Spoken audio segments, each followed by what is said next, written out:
Slamming his laptop shut on Dr. Now mid-call cemented Charles as one of the most disgusting and infuriating patients we've ever seen on my 600-pound life. And at just 5 foot tall and nearly 600 pounds, his weight was already life-threatening. But instead of following Dr. Now's plan, Charles wasted months following stupid diet advice, throwing tantrums, and living in complete denial about his progress. The worst part is that Charles hasn't known his own weight for years, and at age 29, it's not known if he'll reach his 30th birthday. It's scary waking up because everything gets a little harder each morning. My body feels like a prison. I feel like I'm trapped. Like, I can get up and out of bed, but I get short of breath walking to the bathroom from my bed. I'll start losing my breath. On a bad day, as soon as I get up, you'll hear my knees like, they'll continuously like pop, pop, pop, pop, pop. The pain is usually excruciating. And being just 5 foot tall, his extreme weight is even more of a danger because of just how short he is. Now yes, I know a lot of people say BMI is just a number, but it's a health indicator. And having that much weight on that short of a frame is dangerous. Now due to this extreme obesity, Charles also has a caretaker named Yelena that ensures his personal hygiene is looked after, as well as cleaning his home and cooking his meals. I could not live by myself and I wouldn't survive. Okay. That's why I love my caretaker. She's the best thing. Like, I love her. She's awesome. Before me, she was my mom's caretaker. What? You can feel it? First, she'll wash my hair, and then she'll wash my back. I don't fit in my shower, so I have to put my head over the tub. But I've got it so big now that I can't stay standing for more than 15 seconds. If I do that for too long, my knees start to hurt too much. Other than going to the toilet, which he really struggles to do by himself, and often needs help from Yelena, Charles doesn't ever really leave his bed. As well as Yelena taking care of him, Charles's brother Brad also takes on a lot of the care, which he struggles with quite a lot. It gets challenging sometimes. He can't make food for himself, he can't go get water, nothing. He strictly relies on being able to call and have that person there to help him.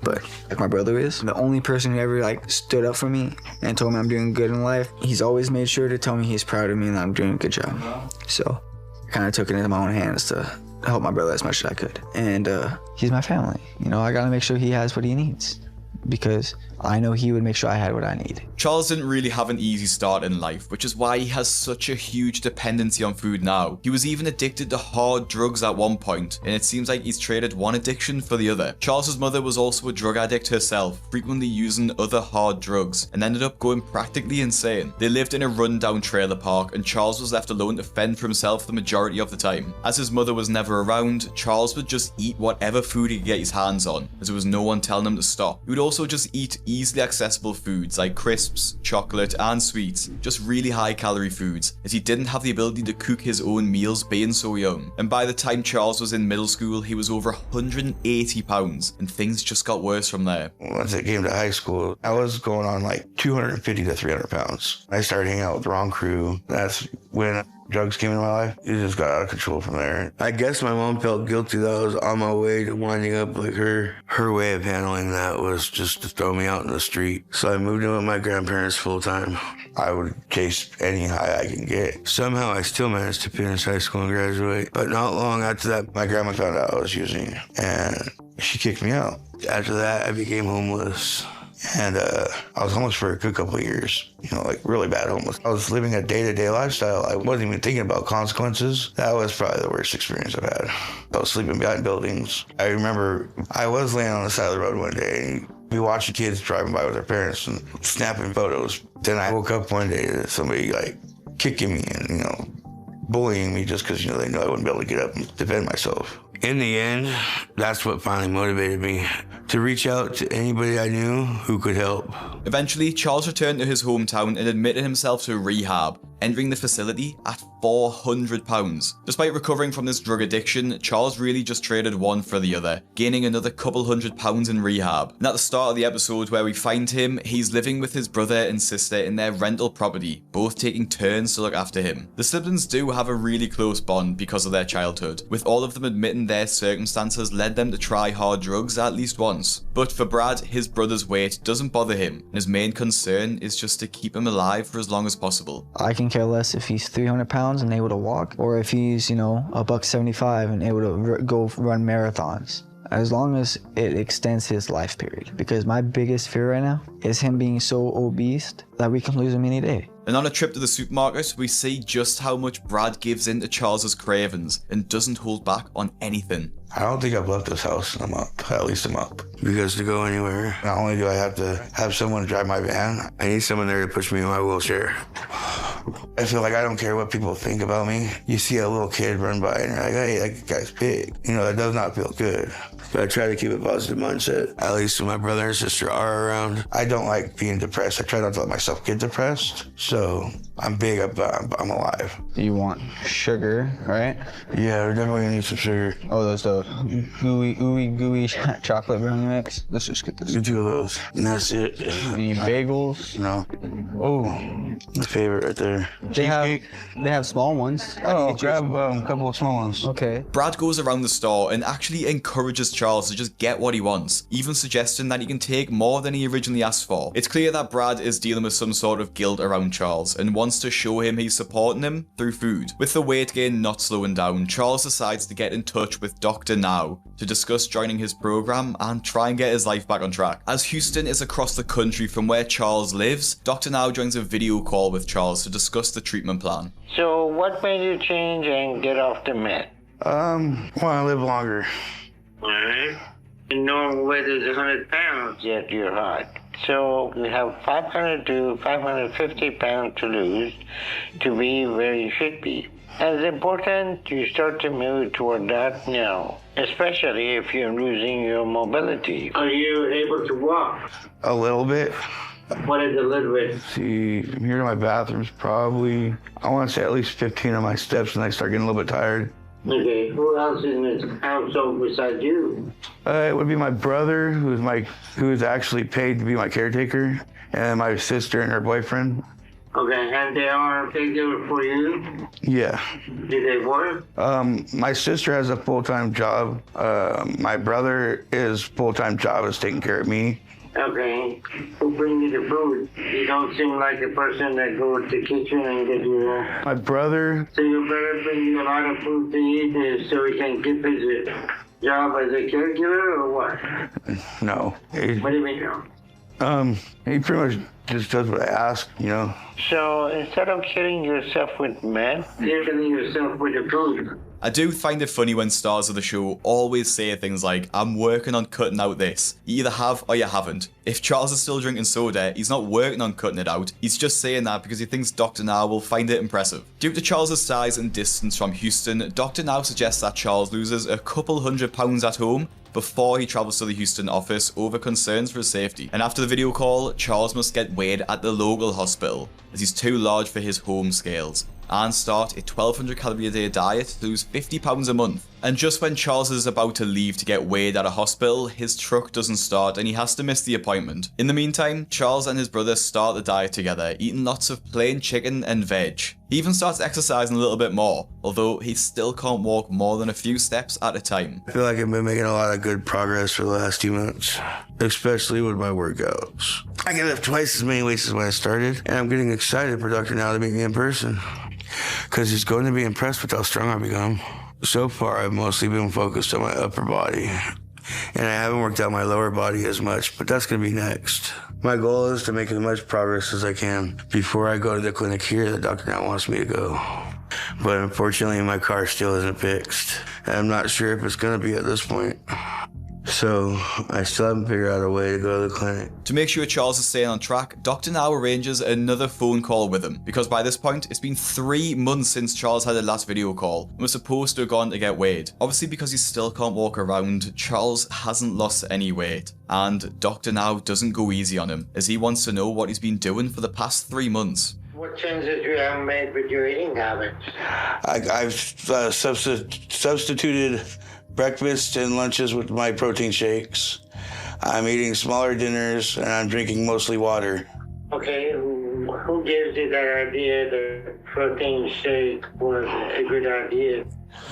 I don't know. I thought it was a good idea because it wasn't a solid food. Protein shake are empty calorie, unusable protein for your body, and it's not a part of your diet.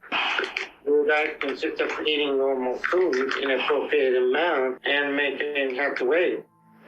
So it looked like those diet paper we gave you, you didn't really read them carefully, did you?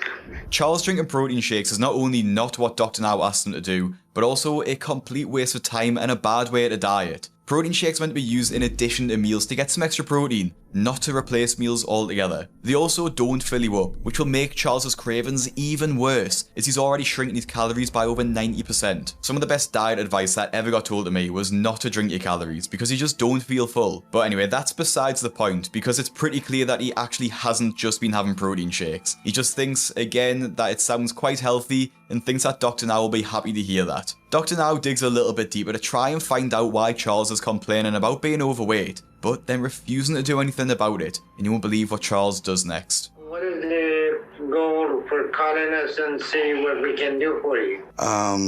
Because I just need help losing weight. And we give you some instruction and change your eating habit. You obviously, either you didn't understand it or you didn't read it. And I don't see any goal in your life. What happened when you lose weight? I'll have a better life. Better life. You get a caregiver and you get a social security, you eat the food, you have no job, no responsibility. What better life are you talking about? Charles, you expect me to believe you're going to change all that? I don't see that happening. And you were supposed to come and see us, so none of that happened. So you're not going to do anything else. I think this therapy's over. I'm about to blow up. And we give you 3 months to change your eating habit and have productive weight loss. You didn't do that, you didn't do diet, you didn't come and sit. So what is the purpose of that? Charles? And answer the question. Honestly, Charles slamming his laptop down on Dr. Now totally enraged some viewers, many of them calling Charles out for his inability to face the truth and acting like a petulant child. It's easy to just put the phone down on a call, but what'll Charles do if he ever makes it to Houston and sees Dr. Now in person? Will he just storm out the appointment? He closes the computer. That should be the end of the episode. Honestly, that would be amazing if the credits rolled. I don't need that. Yes, I do want to get better, but just because I'm fat don't mean I'm going to sit there and be put down. The interview's over. I'm done. Just turn the cameras off, please. I don't need this. I'm done. But clearly the conversation does nothing to influence Charles, as he still continues to have the protein shakes even after Dr. Now told him to stop. It's almost like these stars think they know better than Dr. Now, and that they can just lose weight in their own way instead, despite the fact that they've got the 600 pounds using their own way. I never understand why they act like this either, especially when they were the ones that wanted to go on the show. He's helped hundreds, if not thousands of people over the course of his career. Why do they think that they know better than him? Hey, Bradley. What's up? Can you go ahead and make me my morning protein shake? Yeah, do you want strawberry or chocolate today? Chocolate. Chocolate. The last call I had with Dr. Now really upset me. I don't think he had his head on straight that day, because he said a lot of things about me that just weren't true. But I still want his help, because I know he's the only person that's willing to try and help save my life. Thank you. You have your pills and everything? Yes, I do. All right. I'll holler if you need anything else. I haven't heard from his clinic, so I'm not sure if Dr. Now will just take me back if I reach out again. I'm doing really good on my diet, I would say so. I do my protein shake in the morning, and I do mainly my protein shake for lunch, or salads for dinner lately. Since he hung up on Dr. Now, he's been doing the same diet, which is the wrong one, which will have been for about 4 months now. And I don't want to be too harsh, he just doesn't like he's lost any weight at all. The thing with Charles too is that we don't actually know how heavy he is, because he never went to the clinic to weigh himself. We can guess it's somewhere between 500 to the early 600s, but we just simply don't know. This makes it impossible to track too, so we don't even know if Charles's diet is working, although we can be pretty sure it's not, given that his body looks the same and he still can't really walk, but Charles doesn't say it this way. Looking back to my first video call with Dr. Now a couple months ago, I'm really proud of how far I've come. Don't hurt yourself though, Charlie. He's proud of where he's come from, but yet there's no measurable goal that he's achieved. He's walking, yes, but not more than a few steps, which is the exact same as before, and he looks pretty identical in size. Charles is clearly just living in delusion. This is a really similar situation to Penny, who I've previously covered on the channel a few months ago. She was so certain that she'd lost weight when she'd actually gained weight that she was convinced that the scales were wrong at the start, and she was actually even heavier than Dr. Now thought. It's easier for the stars to live in just delusion than for them to admit their mistakes and take action for the behaviour. And we're 7 months into Charles's journey before he's able to book a flight to Houston to see Dr. Now. By this point, he should have lost at least £200 before Dr. Now would have approved him to fly, but Charles seems determined to travel despite this advice. The airport proves a challenging experience for Charles too, as they aren't known for being the most size accommodated places for obvious reasons. I have to widen it a little bit. He's not gonna fit. I knew this wasn't going to be easy, but now I'm starting to see the reality of it. Like seeing all these lines, I'm already feeling out of my comfort zone. Everyone is staring at me.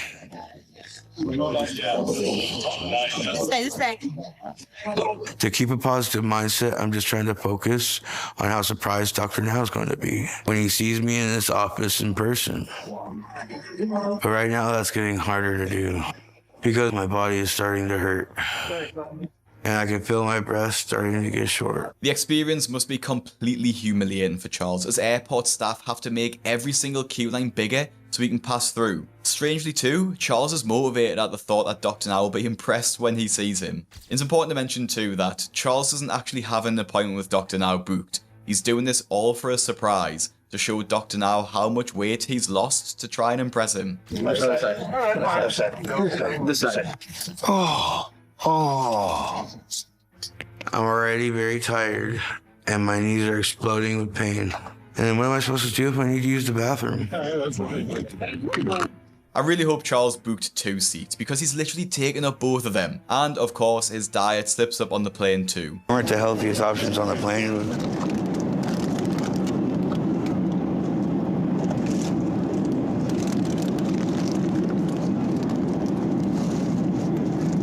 So I had a cheeseburger. I don't think Dr. Now would be too happy with that, but... Airplane food isn't the best, but I can guarantee there would have been something healthier than a cheeseburger on board. My knees are on fire and everything hurts, but I did it. And now I need to find a bathroom, because I need to get out of this diaper. Bad. The fact that Charles had to wear a diaper on the plane because he knew he wouldn't have been able to use a toilet is really upsetting and a bit disturbing. His weight is having such a huge impact on his life, but he still doesn't seem 100% committed to changing it, even ordering a cheeseburger on the plane. Even this surprise announcement to see Dr. Now is a joke. It just serves no purpose at all. He's risking his life by flying, and Dr. Now wasn't comfortable with it until he'd lost at least £200. It's also crazy he can fly to Houston, but not drive the short distance to the local clinic for a start and weigh-in. Charles just seems too focused on the wrong things. On the morning of their surprise appointment, Charles and Brad start to think things through in their hotel room. We started making a plan to go to Dr. Now's office and surprise him. We didn't end up feeling too confident that it was the best idea just going there. Like, what if Dr. Now's busy or something? I surprised him at the clinic. So now we're thinking maybe we should call Dr. Now first. He's still going to be surprised when he meets me in person. And we did all the work getting into shape to fly here. All right, here's this foot. Ow! Your feet are cold. That's when I'll prove to him that I'm serious about doing whatever it takes to get the weight loss surgery. So now I just had to tell him on the phone, hey doc, I'm here in Houston. All right.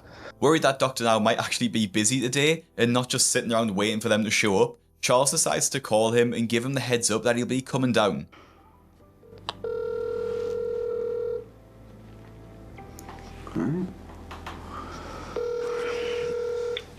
Boston Sergeant's office, how may I help you? Hello, this is Charles Bridgman. I was calling to hopefully get a hold of Dr. Now. Sure, if you hold a moment, I'll get the doctor. Okay, thank you.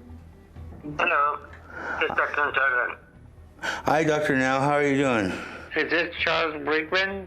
Yeah. Well, Charles, how you doing? I'm doing okay. I came out to Houston to surprise you. What do you mean surprise me? I just wanted to show up in person because I wanted to show you my results. I've made so much progress, I can make the trip to you now. Well, Charles, you missed the appointment we set up for you at the local clinic 7 months ago. You're supposed to go to the local clinic and get your weight check and see what's going on. You didn't do that. And then when I follow up with you to see how you're doing, you hang up on me. When I ask you basic questions that aren't adding up, and now I haven't heard from you. So what exactly makes you think anything about what you're doing is a good idea? I don't know. You don't know? Yeah, well, I wanted to surprise you. Well, Charles, the problem is that you're not listening to what we tell you, and this is a serious issue. I have been listening, Dr. Now. Listen, I've lost a lot of weight. Charles, I doubt that you have lost much weight. You would have cooperated and done what you were told to do if that was the case, instead of coming up with half-baked ideas and gimmick of coming to Houston without telling me. Coming all the way from Washington to Houston, how long a flight was that? Like 4.5 hours? Sitting in 4.5 hours, people with your weight, there is a high risk of developing blood clot in the leg, and the risk of pulmonary embolism is very high, so you have to be very careful. Sometimes taking blood thinner will help, and being up every hour to walk around in the plane is going to help you. So I would have told you not to come because it's not safe for you to travel that long. So the whole idea was to go to a local clinic. You missed that. I'm aware. I just wanted to show up in person just so you can see the progress I made. And you know I've made it here, so that has to show you I've come a long way. Well, Charles, even if you make it to the flight, it doesn't mean that you're home free. That wasn't the reaction I was expecting from Dr. Now. You know, after everything I just went through, I'm feeling a little let down and frustrated. I mean, whoa, he was just too damn hard on me. What he said about it not being safe to fly has me worried about what I've done. So now I'm really hoping and praying I didn't come all this way just to lose everything I worked for. As the visit is a complete shock, Dr. Now has to see Charles out of hours so that the trip wasn't completely wasted. And because of the health implications, Dr. Now wants to run some tests on Charles to make sure that he isn't at risk of a blood clot. But now what you've been waiting for, the time has finally come. And after waiting more than 7 months, we finally get to see how heavy Charles actually is. What I'm more nervous about is seeing what the scale says. You can step on the scale when you're ready. He knows I've been working hard, and my start weight was over 700. But I think I've lost enough to be down in the low 600s or even 500s. Your weight today is 677. Please go to room 5. Okay. Well, I'm not gonna lie. I did think it was gonna be lower, but that's still a good weight because it shows I've made some good progress. That means I've lost something like 30 to 40 pounds. Plus, when Dr. Now sees how well I'm getting around and the fact that I came all the way to Houston, it's going to impress him. Charles is just in complete denial. A loss of 30 pounds over 7 months is not good progress. He should have been losing at least 50 pounds a month at this rate. So it's clear that his diet of protein shakes hasn't worked. And Dr. Now was right after all, and I can't say I'm too surprised. When Dr. Now arrives for the appointment, he clearly isn't impressed and doesn't let Charles get off lightly. It's been a long day. A long day sitting in a hotel room? Yeah. Well, Charles, it's nice to meet you in person. And I take it this is your brother? Yeah, I'm also his caregiver. He's also my caregiver. All right. Well, Charles, you shouldn't have made that trip down here. It wasn't that bad, though. A little cramped, but, you know, I stuck through it. It still wasn't safe for you. The good news is that you're not 700 pounds, so you either wasn't as big as you thought or you lost some weight. I lost a little weight. So you think you lost a little weight? Yeah. Well, I'm not sure about that. The bad news is you're still close to the 700. So even if you lost weight, at your height, you still have very high BMI. Yeah. One of the highest BMI I have seen. So traveling for you is very risky and dangerous. So we're going to have to do some tests and make sure that everything's okay. When you going back? Tomorrow, I think tomorrow night at 8 o'clock. Okay, so we ran some tests, make sure that you don't have a lot of issue or push your body to the limit, because if you do, then that's going to be very risky for you to go back. So if we find anything is wrong, we have to send you in the hospital. But if everything is okay, you can make that travel back home. Okay. But you're not coming back here like this again. Traveling isn't safe for you because your body is not made to be this way. You're 677 pounds. No, it's not. So, I need to hurry up and get rid of it. yes, you do. But if you want to do my program, the only thing you need to do is to start to lose a good amount of weight back at home and listen to what I tell you. You still have the book and exercise I give you? Yeah, I have the exercise. I have that one, so I'm trying to follow your diet plans as well as I can. And I'm doing the exercises, and I'm trying to start paying attention to my vitamins. Well, I don't see all that is accurate with little or no weight loss in 7 months. I've seen him do it. He's doing really good. I'm very proud of him. He keeps on me. He's my I'm his motivation. Motivator. Well, he may have made some progress, but the issue is not so much if he has. So, Charles, if you're serious, now is your chance to prove it. Once you go back, we'll set another local appointment for you in 2 months.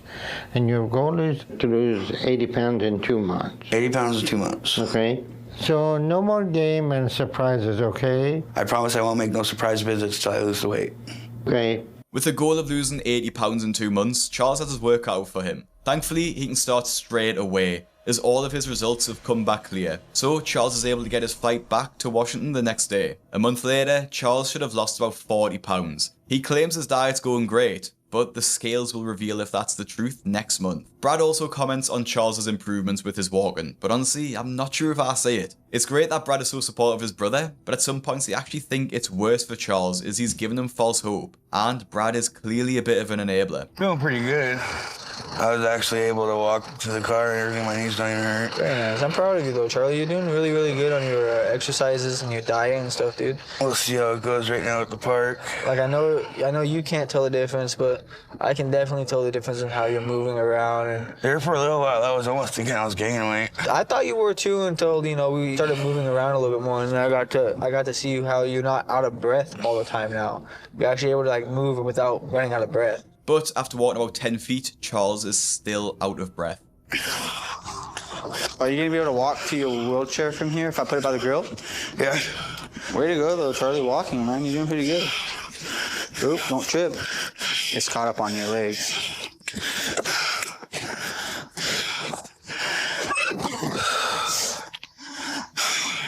What is in the barbecue pit? It doesn't seem like Charles is making much progress as he thinks, considering if you compared him at the start of the episode to now, there's hardly a difference. A month later, Charles has to go to his appointment at the local clinic for his weigh-in. In order to have lost 80 pounds, Charles would have to be under 600 pounds. We are going to weigh in. You ready? Mm-hmm. Okay. I was at 677 when I went to see Dr. Now. And I was supposed to lose 80 pounds over the last 2 months. So that means I have to be at 597 today. That's all. Okay. Thank you. I am excited I did so well.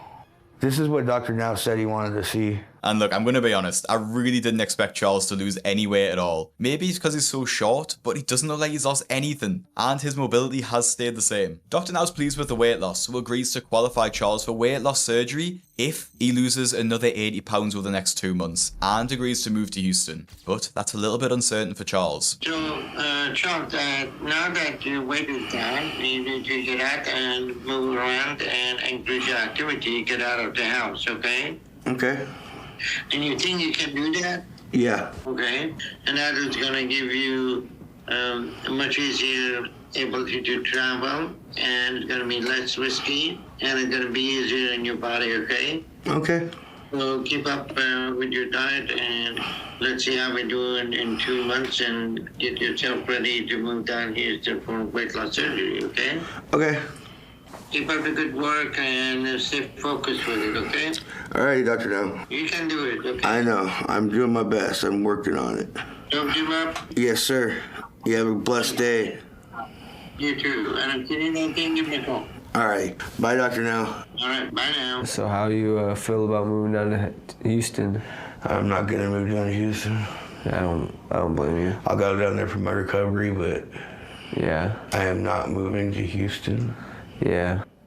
All right, let's get going. The fact that Charles worked to lose the weight to qualify for the weight loss surgery, which he was intent on having, but then turns around and refuses to travel there, is really strange. And the fact that he told Doc Now it'll be fine, but then complains after the call ends, is pretty crazy. How does he think he'll be able to have weight loss surgery without moving to Houston? He'll be unable to travel the long distance back to Washington for several weeks, and will need to stay close to Dr. Now's practice so that he can come to the appointments and get weighed. I just want to remind you, this is like a later season of the show as well, so if he's watched the other episodes, which he clearly has if he signed up for the show, you'll know that most of them need to move to Houston. As another month rolls by, Charles has made his final decision about Houston. I have decided not to move to Houston. It's too far, and I'm not going to leave my family. If I were to move away from my family right now, it'd probably break my heart. Dr. Now has just asked for too much. And so there's no point in going to the appointment. I told Dr. Now's office I would talk to him on another video call instead. So I'm going to have that call with him today. Bradley. What's up, Charlie? Oh, wow. Look at that. How you doing, Dr. Now? I'm doing okay, Charles. What's going on with you? All right, are you losing weight? Yep. All right, so you ready to move down to Houston? Not ready to move down to Houston yet. I have stuff going on down here. I was just wondering, since I'm doing okay with my weight loss down here, if there's any way possible I can get my surgery down here. What seemed to be issue that you're not able to move to Houston? My family's out here. I have a good support system going on out here. So if you want to be with your family, the only option for you will be to continue to lose weight. Because weight loss surgery requires that you come to Houston and stay here, and it is safe for you to go back. Can you make an exception for me to have my surgery here because I've been doing so well? At this point, there is no exception that we can make for you. Then I'm going to have to lose as much as I can on my own, and I'll have to call you. All right. So, Charles, I wish you the best. And if you change your mind, give me a call. Thank you, Dr. Now, and thank you for all the help. You're welcome. Okay. What I don't understand is, like I've just said, Charles would have always knew he'd had to move to Houston for the surgery. If he was dead set on not moving, I just don't see the point of why he signed up for the show. Without the surgery, chances of long-term success for super morbid obese patients is less than 5%. So unless he really sticks to the diet, you can't see him losing more weight. I can say I'm surprised at Charles' outcome and decision. He seems to think he can make up his own rules of how things should go. But that's not happening here, so I wish him the best. Hopefully he will wake up before he gets to a breaking point. But with what I have seen, I'm still not too optimistic about that. I don't look at it like I failed the program because I'm doing good. I'm losing weight. I don't know what my future looks like right now. It's kind of developing as I go, but I'm confident that things are going to work out all right and that I'll still end up getting the surgery eventually.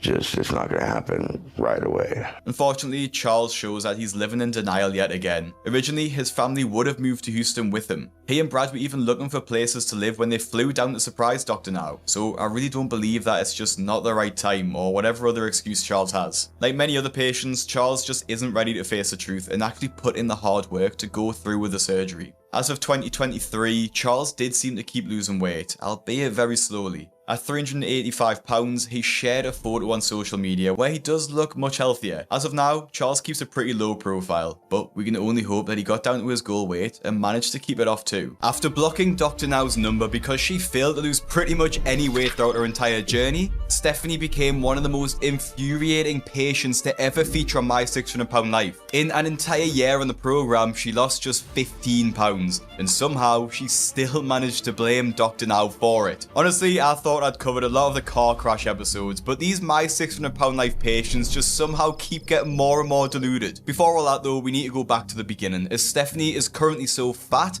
that her biggest worry is not waking up after she goes to sleep. My biggest fear is going to sleep at night and not waking up in the morning. When I lay down, my weight pushes pressure on my chest and on my lungs. It is difficult to breathe, so I'm very scared to go to bed at night, especially knowing my kids are right there. I don't want them to wake up and me not wake up. Stephanie lives in filth because she simply doesn't have the energy to tidy up. Although she lives by herself with her kids, her mum and stepdad come round every day to help look after her, the house, and the kids. Stephanie has to have assistance. Got it? Yeah. Stand there for a second. Yeah. Don't get dizzy. Not that long ago, a mass developed between her legs, and it's hard for her to walk now. It's hard for her to sleep. I worry all the time that she's not going to wake up, and I'll come and I'll find her not alive.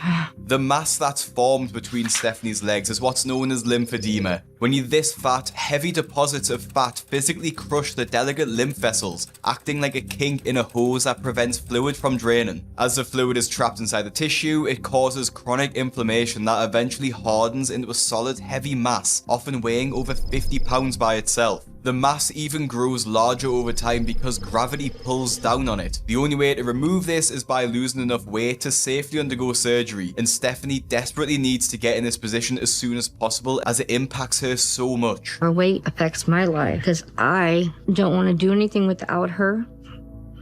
So I don't. I've put my life on hold so she doesn't feel bad if I go do something and she can't, because I want her to know that I'm here for her, and I'll sit and wait as long as I can until she can do things again. Stephanie's mom, Diana, clearly dotes on her daughter and her grandkids. She's waiting for her daughter to be ready to lose the weight. This is pretty difficult to understand, to be honest, as Stephanie knows the pressure she's putting on her family, yet she's done nothing to help the situation. The reality of the situation is pretty severe, as Stephanie, a grown woman, requires more care than any of her young children because of her weight. Instead of being a mother to her kids, she's too busy being babied by her own mother, while she also looks after the grandkids too. Help her wash, but it's got to be quick because she has a hard time sitting there too long to do it. Careful.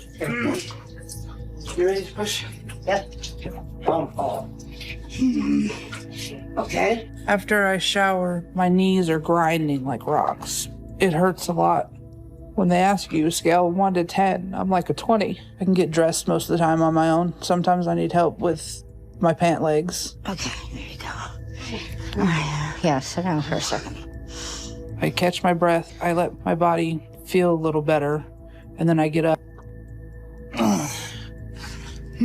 And after that, I'm normally in my living room all day long. The list is endless of what Stephanie needs. She needs someone to help her walk, shower her, feed her, dress her, all while she sits in the living room and just eats herself to death. The house is an absolute mess too, and I don't blame the grandparents because they're doing enough already as it is. I don't know how Stephanie can sit in such a filthy house. Like, I can't even relax and watch telly if me house is messy. And what's worse is the environment her kids are growing up in, surrounded by clutter, hoarding, and dirty clothes all over the floor. Now, watching what Stephanie is served for breakfast has actually shocked me into disbelief too. Her son and mother bring her not 1, not 2, but 3 plates piled high with food. While the rest of her family eats regular portions, she just engorges herself with pancakes, bacon, and liters of maple syrup, all before the school run. My breakfast, most of the time, my son cooks for me. And as they're getting ready for school, we watch cartoons. The smell's making me more hungry. Yeah, I don't know how much syrup you want on there. I'm constantly thinking about food. Go. I love just how delicious it tastes, how happy it makes me feel, how like it melts away my thoughts. Brings me to life when I eat. It makes me forget about the bad parts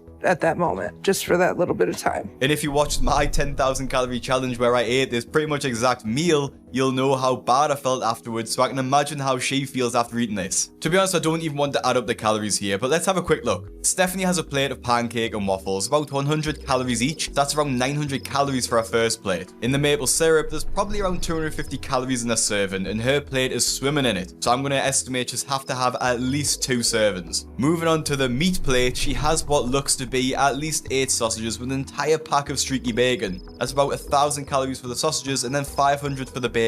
Now for the final plate with this questionable pink meat that I'm going to say is ham or gammon, followed by scrambled eggs. That's about 500 for the eggs, and honestly, I'm not sure how much ham there is, so I'm just going to say there's 500 grams to be on the safe side. That's at least 800 calories. So adding all that up is a crazy 4,200 calories just for breakfast. And that's with my estimates being frugal. I'm not counting all of the syrup or butter in the scrambled egg, or the orange juice. So to be honest, it could be closer to 5,000. But how does someone get to this point of needing 5,000 calories for breakfast? Growing up, Stephanie wasn't always obese, but after a series of unfortunate events, she learned to associate food with comfort. Her dad passed away when she was young, leaving her and her family homeless. Stephanie's grandma even called CPS on her own daughter because she didn't believe that she was looking after the kids properly. This meant that Stephanie and her siblings had to go live in foster care. And the day I found out he passed away, they took me into foster care because my mom didn't have a proper place for us to live. And it was really hard. I didn't get to cry. I get told he died, and then I get taken away from my mom. It's like I lost two parents the same day. I didn't get to talk about it. I just had to be strong for my brothers and put my emotions away. So I ate whatever I could to suppress them. Something to make me happy. I was in foster care for about 4 years. In the beginning, I did not know where my kids were. And then after a while, I would get to have days without any monitoring. And I was staying in hotels at that time. And then I met Martin. He was my savior. Stephanie was 16 when I met her mom. She was pretty lonely. She was basically by herself a lot of the time. She bounced around from house to house. They were just struggling. They were just having a horrible time. And when I came into their life, I just tried to fix it all. I was able to fix some of it, and it's just been a hard struggle since. Being the oldest sibling, Stephanie felt it was up to her to be the strong one and make sure her family were okay. But because of this, she had no one to lean on apart from food. By the time Stephanie finished high school, she was over 250 pounds. And after the birth of her first son shortly after, the weight gain just kept on climbing. Each pregnancy, the weight would come on, as she was pregnant, and then it didn't go away. And his dad was just a person that I met one night, and we had a one night together. I didn't hear from him after that. As soon as I found out I was pregnant, I called my mom, and she sent my stepdad to come pick me up. And that's when I started living with them for a little while. And then I applied for housing and ended up getting where I am now. And now I have 3 kids, each with different dads. At 30, Stephanie got up to over 400 pounds, and 6 years later, she gained over 200 pounds. Because of her size, Stephanie obviously stuck out a lot. It's not every day you see someone who's over 600 pounds, so unfortunately, people do stare at her. And because of this, Stephanie avoids going outside. At the supermarket, Stephanie is so big that even the motorized wheelchair can't hold her, and she needs her mom to push her. Yeah, you might have to push me, even if it's wheels. I know. I know it's gonna go uphill. Huh? I'll grab the basket and... Well, you might have to push me up the hill. It's the part I don't like. My life's completely out of control. I forgot it's hard on the hill. Yes. This is embarrassing. This is why I don't come. And the first aisle Stephanie goes to is, surprise, surprise, the bakery section. We go to the bakery first? Okay. I'm gonna look at the cakes. They have them. When you feel like somebody's looking at you, you feel it. It's a constant in my life to get stared at. And most of the time I'm right. I'll look over and somebody's staring at me. Stephanie buys 4 entire cakes. I don't know about you, but I literally don't buy cake unless it's someone's birthday or a special occasion. If you normalize eating cakes in this way, of course you're going to gain weight. In moderation, of course, they're fine, but eating 4 entire cakes in a week is completely insane. Okay, anything else I can reach? Right there, the fudge. This? Yes. Okay. In the biscuit aisle, Stephanie's trolley is absolutely packed. She couldn't fit more cakes in if she tried. And it's not just the fact that she's eating so many cakes, it's that everything in her trolley is literally in a plastic packet. On your dip. Ultra processed food, there's literally nothing fresh in there. There's not a single piece of fruit or vegetable or even meat in her trolley. It's probably like this because when she's hungry, she needs to eat fast. She doesn't want to wait until someone can come home and cook her a meal. She just needs to be able to grab something and eat it straight away. And when Stephanie can't even fit through the checkout, that should be a wake-up call to stop buying this insane food. Oh, am I gonna fit? You okay? Yeah. Your leg's starting to hurt? Yeah. Almost done. Are you gonna make it all the way through? We're gonna pray. You might have to back up and go around. Yeah, no, I'm gonna back up. You're stuck. My Take you legs. through. All right, go around over there, and I'll be right here, okay? Okay. Because it is a trash can right outside the front door. Here, put these in your basket, then I don't have to take several. I honestly can't believe the amount of food. That's 3 full trolleys for only 1 week's shop. I wish we'd got to see the price, because honestly, I would not be shocked if that was at least $500. But despite all of this, Stephanie won't stop, even though she knows she's limiting the time she has with her kids. My life's completely out of control. But I know I need to lose the weight so I can live longer, be healthy. I'm killing myself at this point. I see death. I feel it, but thinking about dying makes me want to change my life, makes me want to get better. My kids really need me. I'm trying to get better for them. I don't want them to go without me. I don't want to die. I'm not ready. But I can't do it on my own. Her last hope is Dr. Now, who will prescribe her with a specialized diet that will eventually lead to weight loss surgery if she is successful in her first few months. But Dr. Now resides in Houston, which is a 3-day car journey away for a person of regular size. At Stephanie's weight, she'll have to take a lot more breaks because of her size and associated health risks, like blood clots for example, so she will have to allow 7 days travel time, driven by her stepdad. It's too unsafe to travel by plane, and so this is her only option. And they're not even out of their town before she's ordering fast food. Can I get the number 7 large with curly fries, the sourdough grilled chicken club sandwich, and an order of the 3 egg rolls? And can I get 2 of your overload cakes? Thank you. No, that'll be all. All right, 4583 this end right now. Thank you. Thank you. Is that all of it? All right, thank you. Delicious. An order of 3 main meals and 2 cakes is the perfect way to start a weight loss journey. And with another 6 days to go, I imagine Stephanie will gain more weight before she even gets there. We're going to stop a lot to get food, to get comfort food, just to get through the trip. The only way. Try to make it bearable. The journey is extremely difficult for Stephanie, and she's so uncomfortable that the only thing that makes her feel better is fast food. About 5 hours yesterday. This has just been a lot harder than I thought it would be. This drive is hell. I'm swelling, can't get comfortable. Little chairs hurt my legs though. My hip. Want to move back to the car? I need to be out of it for a minute. Somehow, she makes it to Dr. Now's office in Houston a few days later and is ready to see her weight on the scale for the first time in years. To Dr. Now's office to get his help to lose weight. My first appointment with him. Right now, I have to see the truth. I'm not looking forward to it. My highest weight was a little bit over that, so I'm happy that I've lost a little bit. I'm surprised that Stephanie weighs less than what she thought, as normally it's the other way around. But before Dr. Now prescribes a weight loss plan for Stephanie, he needs to get a better understanding of what her diet is currently like and how many calories she's eating a day. Just whatever I can get, I guess. I mean, for dinner, I'd have a big plate of spaghetti. From the time you wake up, what time you wake up? I wake up usually at 8 every morning with my kids. Okay, so what do you eat at that time? I eat with my kids usually. I'll have just a bunch of eggs and sausage, sometimes pancakes. Okay, and so what do you drink in the morning? Chocolate milk, juice, sometimes Chocolate soda. milk and juice. Yeah. Those are high-calorie drinks. Yeah. Okay, then after that, what do you eat? When my kids are at school, I'll snack and or I'll eat like Snack on sandwiches, or I'll snack on cupcakes and chips. Who buys those cupcakes and chips? I send either my stepdad or my son to the store. Sometimes my mom. I write a list and they go and buy me what I want, what I usually want. Okay. Who else is in the household? It's me and my 3 kids. So 3 kids. How old are the kids? My oldest is 16, and then it's my daughter. She just turned 9, and then my youngest is 5. Any of them have a weight problem? My oldest. Yeah, he's 16 and he weighs about 400 pounds right now. 400 pounds. Okay, so your son or your stepdad will go get what you order. Yeah. Okay, so they're your enabler. So how are we gonna break that cycle of being everybody supporting your eating habit?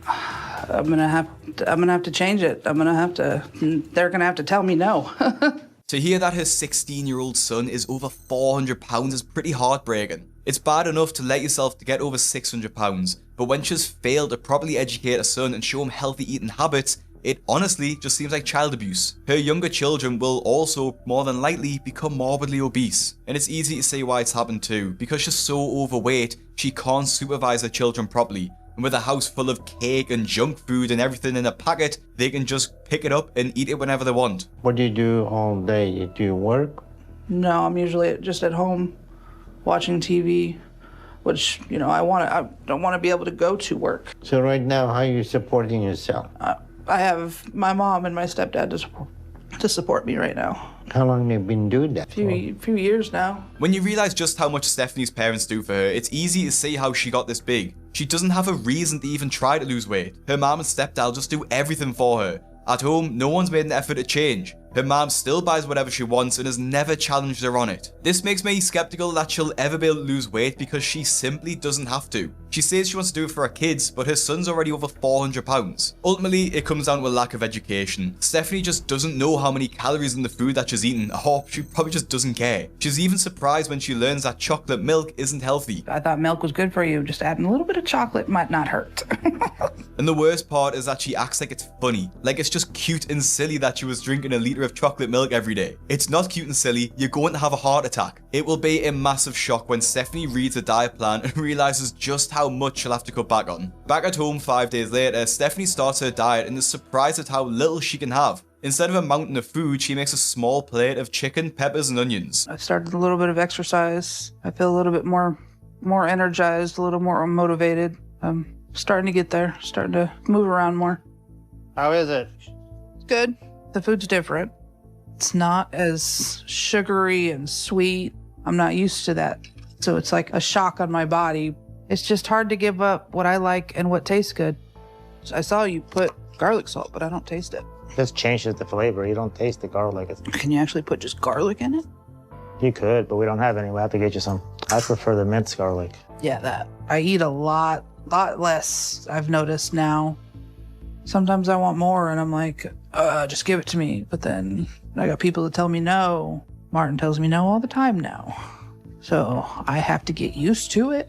One thing I noticed when she's doing the diet is that she feels bad for making her kids eat the same things as her. But the food she's making is healthy, so she shouldn't feel bad at all. They're getting protein and lots of veggies. Yes, she could have bulked it up a bit more with some rice maybe for some more carbs, but this is a good start. Because I don't have the energy or the time or the money to make 2 meals every time.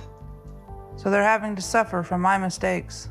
I feel bad about that. This is a major reason why people gain weight after finishing the diet. They don't see it as a lifestyle change, but rather if they follow a diet for X amount of months, they can lose whatever weight they wanted, and then they'll just go back to eating what they were before, and then they want to lose weight again. If you see weight loss as a lifestyle change, you will be able to keep the weight off. The funny thing is though, that the kids actually like the food and eat all of it, enjoying both the meal and the time they get to spend with their mom eating together at the table. On Reddit, viewers of the show disagree with how Stephanie educates her children around food. I really had a big problem with Stephanie framing the healthy food as a punishment on her children. First of all, healthy food is not a punishment, and she's already setting her children up for a long-term failure. This person is totally right. Instead, Stephanie should have shown her kids some enthusiasm towards eating healthier, instead of acting like it's a punishment or a chore. There's no way they'll learn healthy eating if she continues to eat like this. Stephanie misses her next few appointments with Doctor now because her mom is sick, so she can't watch the children while she goes. I'm usually quite harsh when people miss Dr. Now's appointments, but this is fair enough. However, when she also doesn't answer the phone to Dr. Now, suspicions will begin to arise. All right, Stephanie, it's been a long time, and we tried to call you several times,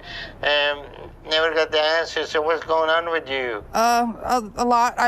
My phone broke, so I didn't have a phone for a while, but I've been doing everything I can to lose the weight, to get out and do more things. Do you feel like you lost any weight?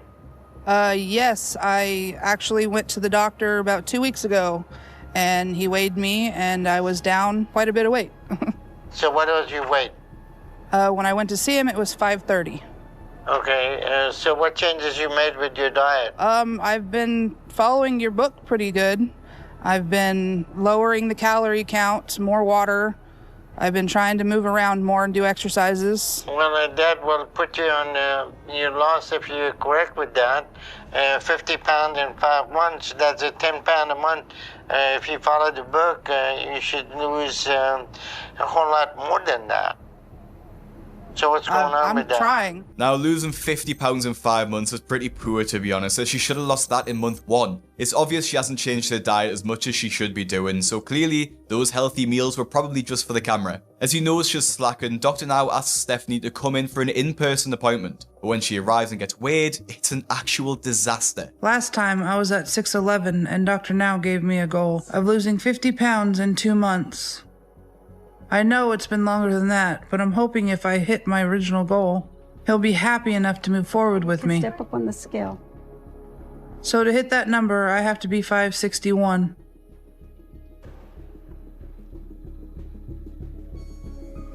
Yes, ma'am. What?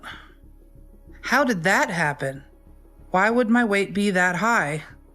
It doesn't make sense with how hard I worked. 5 months ago, Stephanie weighed 611 pounds, and now she's at 602 pounds. When she told Dr. Now she'd got down to 530 pounds, she obviously was lying, and Dr. Now isn't impressed. Stephanie, it's been 5 months since I saw you last and made several phone calls. You never answered them. So what is going on with you? I just dealing with my kids' schools, and I had gotten sick for a few weeks with COVID. Okay, And that took 5 months?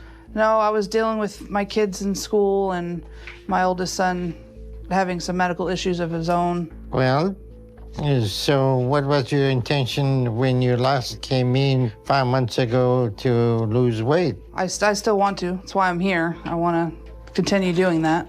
I can lose 10 pounds in 1 week, okay? So this is the situation that related to the food. There's no other factor that controls her weight besides whatever she eats. And the question is she manipulating you to bring in more food and all that? No. So you are just bringing her more than she needs? Actually, I haven't been doing that since the last time I spoke to you. We've actually been trying to cut back on a lot of things. It's been hard, but I'm working on it. Well, there are issues that you need to understand. There's nothing justify you to overeat. And if you got issues that you have difficulty with mobility, that should be remind you to cut back on your eating. Okay? So are you serious about making the changes? Yes. Well, if you continue with the same thing, that's going to be very difficult for you to lose weight. Even if you lose 10 pounds a month, it's going to take you years to get there. Right. So what changes you are willing to make now? I'm just going to reevaluate everything. There's always the excuse with these kinds of patients, like, I'm working on it, or I'm trying so hard, when in reality, they're not doing anything at all. And the proof is there when she's only lost 9 pounds in 5 months. If her parents have stopped enabling her, then it's 100% her fault, because she is still just going to get whatever food she wants on her own. And I just cannot understand that she's okay with killing herself to eat more cake. Fans of the show despise Stephanie, with multiple people claiming that they couldn't even finish her episode because they were so annoyed with her. One fan even commented saying, she doesn't want to lose the weight. She likes the fact that her mom and stepdad take care of everything. She knows she won't have an excuse to sit in her ass and eat cakes anymore. She really irked me. That drive-thru order in the beginning was super ridiculous. Dr. Now gives Stephanie another chance to stick to the weight loss plan and lose 50 pounds over the next 2 months. If she doesn't, she won't be returned to the program until she does. With a burst of motivation from her telling off with Dr. Now, Stephanie joins the gym to burn some extra calories. It's great that she's made an attempt to become more mobile, but the main thing she needs to be focusing on is consuming less calories, because you can't outrun a bad diet. There's no way that she'll be able to burn more calories than she's eaten. We've all seen her diet, so she really should be starting with portion control rather than the gym. Plus, all the exercises that she does can be done from home too. She really only needs resistance bands and a set of dumbbells, and then she can start doing these workouts from the comfort of a living room without any excuses. Is that one okay? Huh? I've never used one of these.